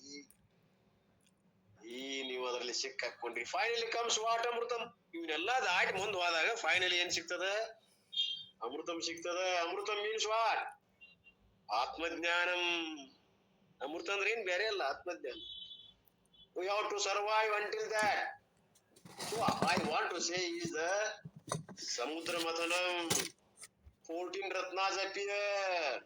14 ರತ್ನಗಳು ಬಂದು ಎಲ್ಲ ಅವ್ರಿಗೆ ಸ್ಟೋರಿ ಬರ್ತದ ಅಂತ ಹೇಳ್ತಾರ. ನಾವು ವಿಚಾರ ಸಾಗರದಲ್ಲಿ ಕೂಡ ಈ ರೀತಿ ವಿಘ್ನಗಳನ್ನ ಅನೇಕ ಕಂಡೇವಿ. ಈಗಾಗಲೇ ಅವನ್ನ ಹಿಂದೆಲ್ಲ ಮಾಡಿವಿ. ಲಯ, ವಿಕ್ಷೇಪ, ಕಷಾಯ, ರಸಸ್ವಾದ ಇವೆಲ್ಲ ಬರ್ತಾವ. ಅವನ್ನೆಲ್ಲ ಅಭ್ಯಾಸ ಮಾಡೇವಿ. ಅಷ್ಟೆಲ್ಲ ಶಂಕರ ಭಗವತ್ಪಾದರು ಕೂಡ 8 ಪ್ರಕಾರದ ವಿಘ್ನ ಹೇಳ್ತಾರ. ಅವರು ಕೂಡ ಆಲಸ್ಯ, ಭೋಗದ ಇಚ್ಛಾ, ಭಯ, ನಿದ್ರ, ಕಲ್ಪನಾಗಳು, ಚಿತ್ತ ಚಾಂಚಲ್ಯ, ಶೂನ್ಯತೆ, ಹಿಂಗ ಅಷ್ಟವಿದ್ಯೆಗಳಂತ ಬರ್ತಾವು. ಅವರು ಒಂದೊಂದು ಹೇಳ್ಕೊಂತ ಹೋಗ್ಯಾರ. ಈ ವಿಘ್ನಗಳ ಸ್ವರೂಪ ಹೇಳ್ಯಾರ. ಆಮೇಲೆ ಕೆಲವು ಅಂತರ ಬಾಹ್ಯ ರಾಗಾದಿಗಳು ಅದಾವು, ಕಷಾಯದೊಳಗೆ ಬರ್ತಾವು. ಬಾಹ್ಯ ರಾಗಗಳಂದ್ರೆ ಅವು ಸ್ತ್ರೀ, ಪುತ್ರ, ದನ, ಕನಕಗಳು, ಅವುಗಳ ಭಾವ ಬರ್ತದ, ಅವು ಬಾಹ್ಯವಾಗಿ ಕಾಡ್ತಾವ. ಅಂತರ್ ರಾಗಗಳದಾವ, ಹಿಂದ ಮುಂದ ಆಗ್ತಕ್ಕಂತ ವಿಷಯಗಳ ಚಿಂತನ, ಮನೋರಾಜ್ಯ, ಇವು ಅಂತರ ರಾಗಗಳು. ಈ ಪ್ರಕಾರ ಇಲ್ಲಿ ವಿಚಾರ ಸಾಗರದಲ್ಲಿ ಕೂಡ ಹೇಳ್ಕೊಂತ ಹೋಗ್ಯಾರ.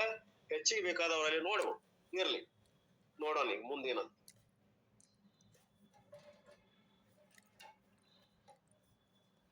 ಇವೆಲ್ಲ ಕಥೆಗಳ ಮೂಲಕ ಗುರುಗಳು ಏನ್ ಮಾಡಿದ್ರು?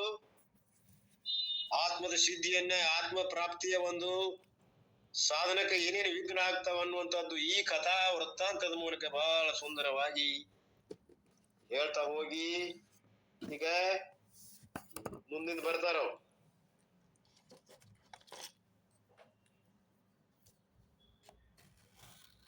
ಭಾರತ ಪಂಚಮೋ ವೇದ. ಮಹಾಭಾರತದಲ್ಲಿ ಏನ್ ಮಾಡ್ತಾರೆ? 5 ವೇದಗಳಂತ. There are 4 Vedas and Mahabharata is the 5th one.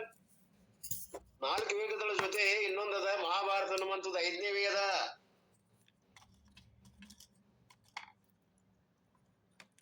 ಇಲ್ಲಿ ಸಪ್ತಮೋ ರಸ ಅಂದ್ರೆ ನಾರ್ಮಲಿ ವಿ ಟಾಕ್ ಅಬೌಟ್ ಷಡ್ ರಸಗಳನ್ನ ನಾವು ವಿಚಾರ ಮಾಡ್ತೇವಲ್ಲ. 6 types of ರಸ: ಹುಳಿ, ಉಪ್ಪು, ಖಾರ, ಒಗರು, ಸಿಹಿ, ಕಹಿ, ಹೀಗೆ ರಸ ಮೀನ್ಸ್ ಸ್ವೀಟ್ ಇವೆಲ್ಲ ಬರ್ತಾವ. ಇವೆಲ್ಲ ಏನು? Wonderful son or a daughter. ಅವಕ್ಕೆಲ್ಲ ನಾವು ಒಳಗೆ ಸ್ತ್ರೀ, ಪುತ್ರ, ದನ, ಕನಕ ಅವನ್ನೆಲ್ಲ ಜೋಡಿಸ್ಕೋಬೇಕು. ಇವು ರಸಗಳಿವು. ನಮ್ಮ ರುಚಿಗಳು ಹೆಂಗ್ ಬಾಯಲ್ಲಿ ಸೊಡ್ರಸಗಳದಾವಲ್ಲ ಹಂಗ ಇವೆಲ್ಲ ಕಾಡ್ತಾವ. ಇಟ್ ಇಸ್ ದ ಶವಂತ ರಸಾಯ. ದ್ವಾದಶಮೃತಂ 14ರಲ್ಲಿ ಇದು ಒಂದು. ವಾಸನೆಗಳು, ಆಮಿಷಗಳು, ಕಷಾಯ. ಔಟ್ ಆಫ್ ಮಿಲ್ಕಿ ಓಷನ್ ಚತುರ್ದಶನಂ, and if the word there is a generous person is the 15th ratnam. ಈ 14 come out of the milky ocean. ಈ 14 ಕಷ್ಟ ಅಂತ ತಿಳ್ಕೊಬೇಡ್ರಿ, ಇನ್ನೊಂದದ ಜಮಾದ ದಶಮೋ ಗ್ರಹ. See from where to where is going. ಗುರುಗಳು ಒಂದ್ ಸ್ವಲ್ಪ ಇಲ್ಲಿ ಹಾಸ್ಯ ಮಾಡ್ತಾರ. ಇನ್ನೊಂದು ಗ್ರಹ ಕಾಡ್ತೈತಪ್ಪ ನಿಮ್ಮನ್ನ. 14 ಏನದಾವಲ್ಲ ಸಿದ್ಧಿ ರೂಪ ವಿಘ್ನಗಳು, ಸಿದ್ಧಿಗಳ ರೂಪ ಅದು ಅಷ್ಟೇ ಅಲ್ಲ, ಇನ್ನೊಂದದು ಹೇಳ್ತಾನೆ ಕೇಳಿ ಅಂದ್ರು. ಯಾವುದದು? ಜಮಾದ ದಶಮೋ ಗ್ರಹ. ಇವು 9 ಗ್ರಹಗಳ ಕಾಡ್ತಾವಂತಾರಲ್ಲ.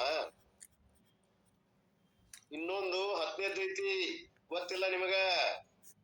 ಈ ಕವಿ ಹೇಳ್ತಾನ ಅದನ್ನ. ಭೂಮಿನಿ ನಿಮಗ ಬಾಳ ಹೆಣ್ಣು ಹುಟ್ಟ್ಯಾವ, ಕೊಟ್ಟಿದ್ರಿ ಯಾರಿಗೆ? ಒಬ್ಬ ಹಳ್ಯಾನ್ ಕೊಟ್ಟಿದಿರಲ್ಲ, ಆ ಹಳ್ಯಾ ದೇವ್ರ ಅಂತೀರಲ್ಲ, ಅವ್ ದೇವ್ರ ಅಂತೀರಿ ನೀವು. ಅವು ದೇವ್ರ ಅಲ್ಲನ್ ಮತ್ತ. ಅವ್ 10ನೇ ಗ್ರಹ ನೋಡ್ರಿ. ಯಾಕ ಅವ್ ಹೇಳಿದಂಗ ಕೇಳ್ಬೇಕು ನೀವು, ಇಲ್ದ್ರ ಮಗಳು ಕಾಡ್ತಾನ. ತಗೊಂಬ ಅಂದ್ರ ಮಗಳು ಕಾಡಿರ ಹಿಂಗ್ ಕಾಡಾಕತ್ತಾರ, ಒಯ್ ಅವ ಒಯ್. ಅದಕ್ಕೆ ಅವ ಕಾಡ್ತಾನ. ಅವನ ಅಂಡ್ರ ನಾವು ಉಳಿಬೇಕಾಗ್ತದ. ನಾವು ಮೊದಲು ಸ್ವತಂತ್ರ ಇದ್ದೀವಿ, ಈಗ ಹಳ್ಯಾನ ಆದಿನಾದಿ. ಯಾಕ ಮಗಳು ಕೊಟ್ಟಿವಿ ನೋಡ್ರಿ. ಅದಕ್ಕೆ ಗುರುಗಳು ಹೇಳ್ತಾರ, ಆಯುಷ್ ಮಾಡ್ತಾರ. ಇನ್ನೊಂದ್ ಗ್ರಹ ಅದಪ್ಪ ನಿಮಗ, ಬಲಿ ರೂಪ ಗ್ರಹ ಕಾಡ್ತತ್ ನಿಮಗ. ಅಂದ್ರೆ ಬೋರ್ ಆಗ್ಬಾರ್ದಂತ ಇಂತಾವು ಗುರುಗಳು ಒಂದು ಹಾಸ್ಯ ಕಲಿಯದವರಿಗೆ. Son in law the 10th ಗ್ರಾಮ್. So will have 9 planets. 9ರ ಜೊತೆ ಇನ್ನೊಂದು ಅಲ್ಲಿ ಕಾಡುವಂತ ಗ್ರಹ ಯಾವುದು? ಅಳಿಯ ಗ್ರಹ. ಅಳಿಯ ಮನೆಯ ತೊಳೆಯ ನಾವು ಅನ್ನೋದ್ರೆ. So we all have control all, and if you have a daughter and she is married, ಆಕಿ ಲಗ್ನ ಆಗಿದ್ದು, your life is covered by another planet. ಆ ಏನು ಇನ್ನೊಂದು ಪ್ಲಾನೆಟ್ ಅದಲ್ಲ ಗ್ರಹ, ಬಳಿಯ ಗ್ರಹ ನಿಮ್ಮನ್ನ ಆಳ್ತದ ನೋಡ್ರಿ, ಕಾಡ್ತದೆ. That is the sun in law. ಅದ್ ಯಾವುದು? ಬೆಳೆ. That means that is influences you. ಅದು ನಿಮ್ಮನ್ನ ಪ್ರಭಾವ ಬೀರ್ತದ ನೋಡ್ರಿ, 10ನೇ ಗ್ರಹ. But you have no control over. ಅಲ್ಲಿ ಕಂಟ್ರೋಲ್ ಮಾಡಕ್ ಆಗೋದಿಲ್ಲ ನಿಮಗ. So anyway, what I want to see, ಇರ್ಲಿ ಇದು. ನಾ ಏನ್ ಹೇಳಕ್ ಹೊಂಟೇನ ಅಂದ್ರೆ, ಚತುರ್ದಶ ರತ್ನ came and out of these 14, ಈ 14ರಲ್ಲಿ ಒಂದ್ ಯಾವುದು ಅಂದ್ರೆ ಈಗ ಬಂದ್ರ ನೋಡ್ರಿ ವಿಷಯ. ಯಾವುದು ಹೇಳಿದ್ರು? ಉಚ್ಚ ಶ್ರವ. ಈ ವಿಷಯಕ್ಕೆ ಬಂದ್ರ ಗುರುಗಳು ಇಲ್ಲಿ ಮಠ ಹೇಳ್ಕೊಂತ ಹೋದ್ರು.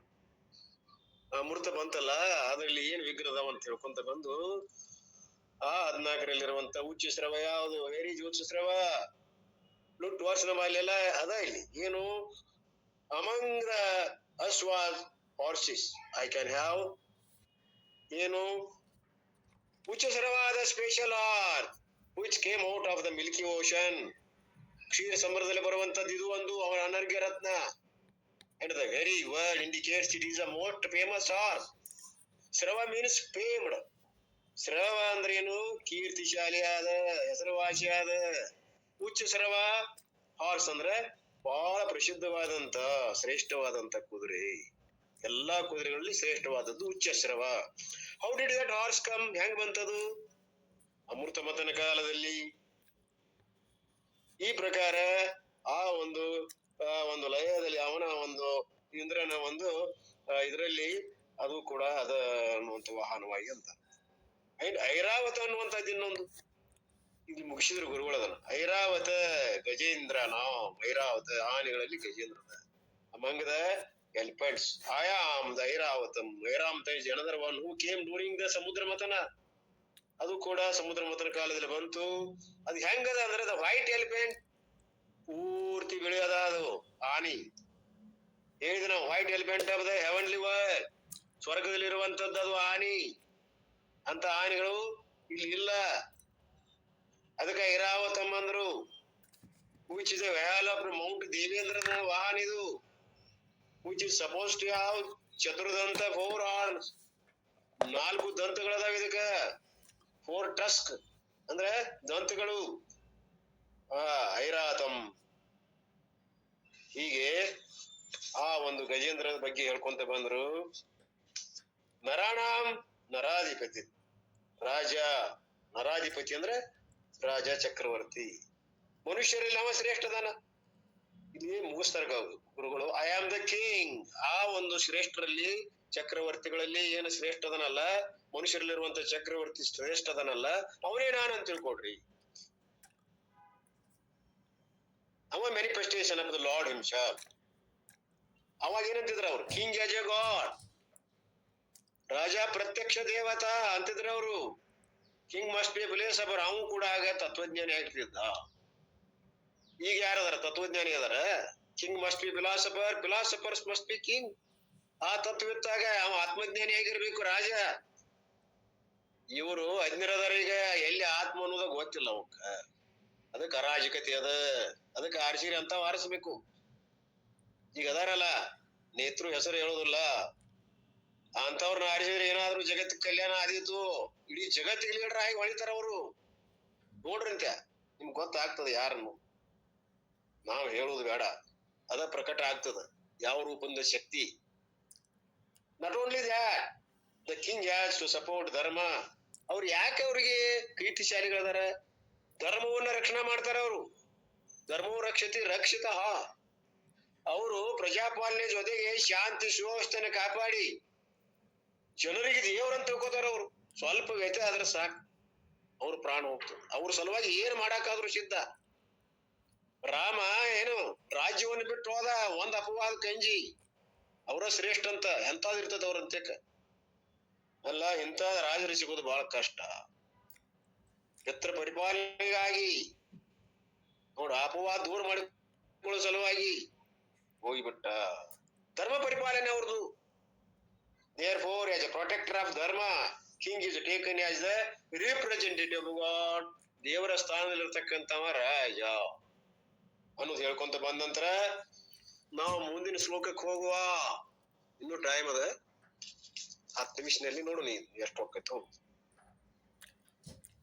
ಆಯುಧಾನಮಂ ವಜ್ರ, ಆಯುಧಾನಾಮಂ ವಜ್ರಂ, ಧೇನೂನಾಂ ಅಸ್ಮಿ ಕಾಮಧು, ಪ್ರಜನಾಚ ಅಸ್ಮಿ ಕಂದರ್ಪ, ಸರ್ಪಾಣಾಂ ಅಸ್ಮಿ ವಾಸುಕಿ. ಇವ್ರು ಹೇಳ್ತಾರೆ, ಆಯುಧಗಳಲ್ಲಿ ಯಾವ್ದು ಶ್ರೇಷ್ಠ? ವಜ್ರಾಯುಧ. ಗೋಗಳಲ್ಲಿ ಯಾವ್ದು ಶ್ರೇಷ್ಠ? ಕಾಮಧೇನು. ಶಾಸ್ತ್ರೋಕ್ತ ರೀತಿಯಿಂದ ಸಂತಾನೋತ್ಪತ್ತಿಯಲ್ಲಿ ಕಾರಣ ಆದಂತ ಕಾಮದೇವ ಮತ್ತು ಸಂತಾನೋತ್ಪತ್ತಿಯಲ್ಲಿ ಯಾರದಾರ? ಕಾಮದೇವ. ಸರ್ಪಗಳಲ್ಲಿ ಯಾರು? ಸರ್ಪರಾಜನಾದ ವಾಸುಕಿ, ಅದು ನಾನು. ಹೀಗೆಲ್ಲ ಹೇಳ್ಕೊಂತ ಬರ್ತಾರೆ. ಸ್ವಲ್ಪ ಓದೋಣ. I am thunderbolt among weapon. ನಾನು ವಜ್ರಾಯುಧನಿ. ಅನೇಕ ಆಯುಧಗಳಲ್ಲಿ ವಜ್ರಾಯುಧ. ಅದಕ್ಕೆ ವಜ್ರಾಯುಧ ಯಾಕಂತಾರೆ? ಅಂತ ದೊಡ್ಡ ಪರ್ವತಗಳು ಕೂಡ ಛೇದನ ಮಾಡ್ತೈತಂತ, ಅಂತ ಶಕ್ತಿ ಇದಂತ. ಈ ಪರ್ವತಗಳಲ್ಲಿ ಸೀಳಾಕುವಂತ ಶಕ್ತಿ ಯಾವ ಆಯುಧಕ್ಕೆ ಅಂದ್ರೆ ವಜ್ರಾಯುಧಕ್ಕೆ. ಅದಕ್ಕೆ ಇನ್ನ I am Kamadhenu among cows. ಆಕಳುಗಳಲ್ಲಿ, ಗೋಮಾತೆಗಳಲ್ಲಿ ನನ್ನ ಯಾರು? ದೇವಲೋಕದ ಕಾಮಧೇನು ಅಂತ ತಿಳ್ಕೊಡ್ರಿ. I am productive passion. ಅನೇಕ ಇಚ್ಛೆಗಳಲ್ಲಿ ನಾನು ಕಾಮನಾಗಿದ್ದೀನಿ. I am Vasuki among the serpents. ಆ ಎಲ್ಲ ಸರ್ಪಗಳಲ್ಲಿ ನಾನು ವಾಸುಕಿ, ಪರಮಾತ್ಮನ ಕೊರಳಲ್ಲಿರುವಂತದ್ದು. ಇನ್ನು ಆಯುಧಂ ಒಂದೊಂದು ಹೇಳ್ತಾರ. ಅನೇಕ ವೆಪನ್ಸ್ ಅದಾವಲ್ಲ, ಆಯುಧಗಳದಾವ. ಈ ವಜ್ರಾಯುಧಕ್ಕೆ ಯಾಕೆ ಇಷ್ಟು ಪ್ರಾಮುಖ್ಯತೆ ಬಂತು? ವಜ್ರಾಯುಧ ಅಂತ ಯಾಕಂದ್ರು, ಎಲ್ಲಿಂದ ಬಂತದು? Is a special weapon of Devendra. ಇದು ದೇವೇಂದ್ರನ ವಿಶೇಷ ಅಸ್ತ್ರ. And in the purana the story is given. ಇದಕ್ಕೊಂದು ಸಣ್ಣ ಕಥೆ ಅದ. How this special weapon was taken out of the backbone of Didichi Maharshi. That Didichi Maharshi had done plenty of tapa, and therefore his very body had become strong because of tapas and performed. Therefore, for special purpose of destroying Vartasura. ಇಲ್ಲಿ ವ್ರತಾಸುರ ಅನ್ನುವಂಥದ್ದು ಬಹಳ ಕಾಡ್ತಿದ್ದ ರಾಕ್ಷಸ, ಭಯಂಕರ ರಾಕ್ಷಸ, ಎಲ್ಲ ಸಿದ್ಧಿಗಳನ್ನು ಮಾಡ್ಕೊಂಡಿದ್ದ. ಯಾವ ಅಸ್ತ್ರಕ್ಕೂ ಮಣಿನಿಲ್ಲ. ಅವಾಗ ಎಲ್ಲರೂ ವಿಚಾರ ಮಾಡಿದ್ರು, ಇದಕ್ಕೊಂದು ಅಸ್ತ್ರ ಯಾವುದು? ದೇವೇಂದ್ರನ ಅಸ್ತ್ರ ಯಾವ್ದದು? ವಜ್ರಾಯುಧ. ಆ ವಜ್ರಾಯುಧ ಹೆಂಗ್ ಬಂದಿತ್ತು ಅವನ ಕಡೆ? ಅದು ಸಾಮಾನ್ಯ ಅಸ್ತ್ರ ಅಲ್ಲ. ಯಾಕೆ ಅಸಾಮಾನ್ಯ ಇತ್ತದು? ಅದು ದದೀಚಿ ಋಷಿಯ ಬ್ಯಾಕ್ಬೋನ್. ಅದು ದದೀಚಿ ಋಷಿಯ ಬೆನ್ನೆಲಬದು. ಅದರಿಂದ ಇದನ್ನ ತಯಾರು ಮಾಡಿದ್ರು. ಯಾಕೆ? ಅವ್ ಎದ್ರಿಂದಲೂ ಸಾಯ್ತಾ ಇದ್ದಿಲ್ಲ. ಮಾನವ ಅಸ್ತ್ರಗಳು ಅದು ಯಾವುದಕ್ಕೂ ಆಶೋಬಾರ್ದಂತ ವ್ರತ ಇತ್ತು, ಸಿದ್ಧಿ ಪಡೆದಿತ್ತು.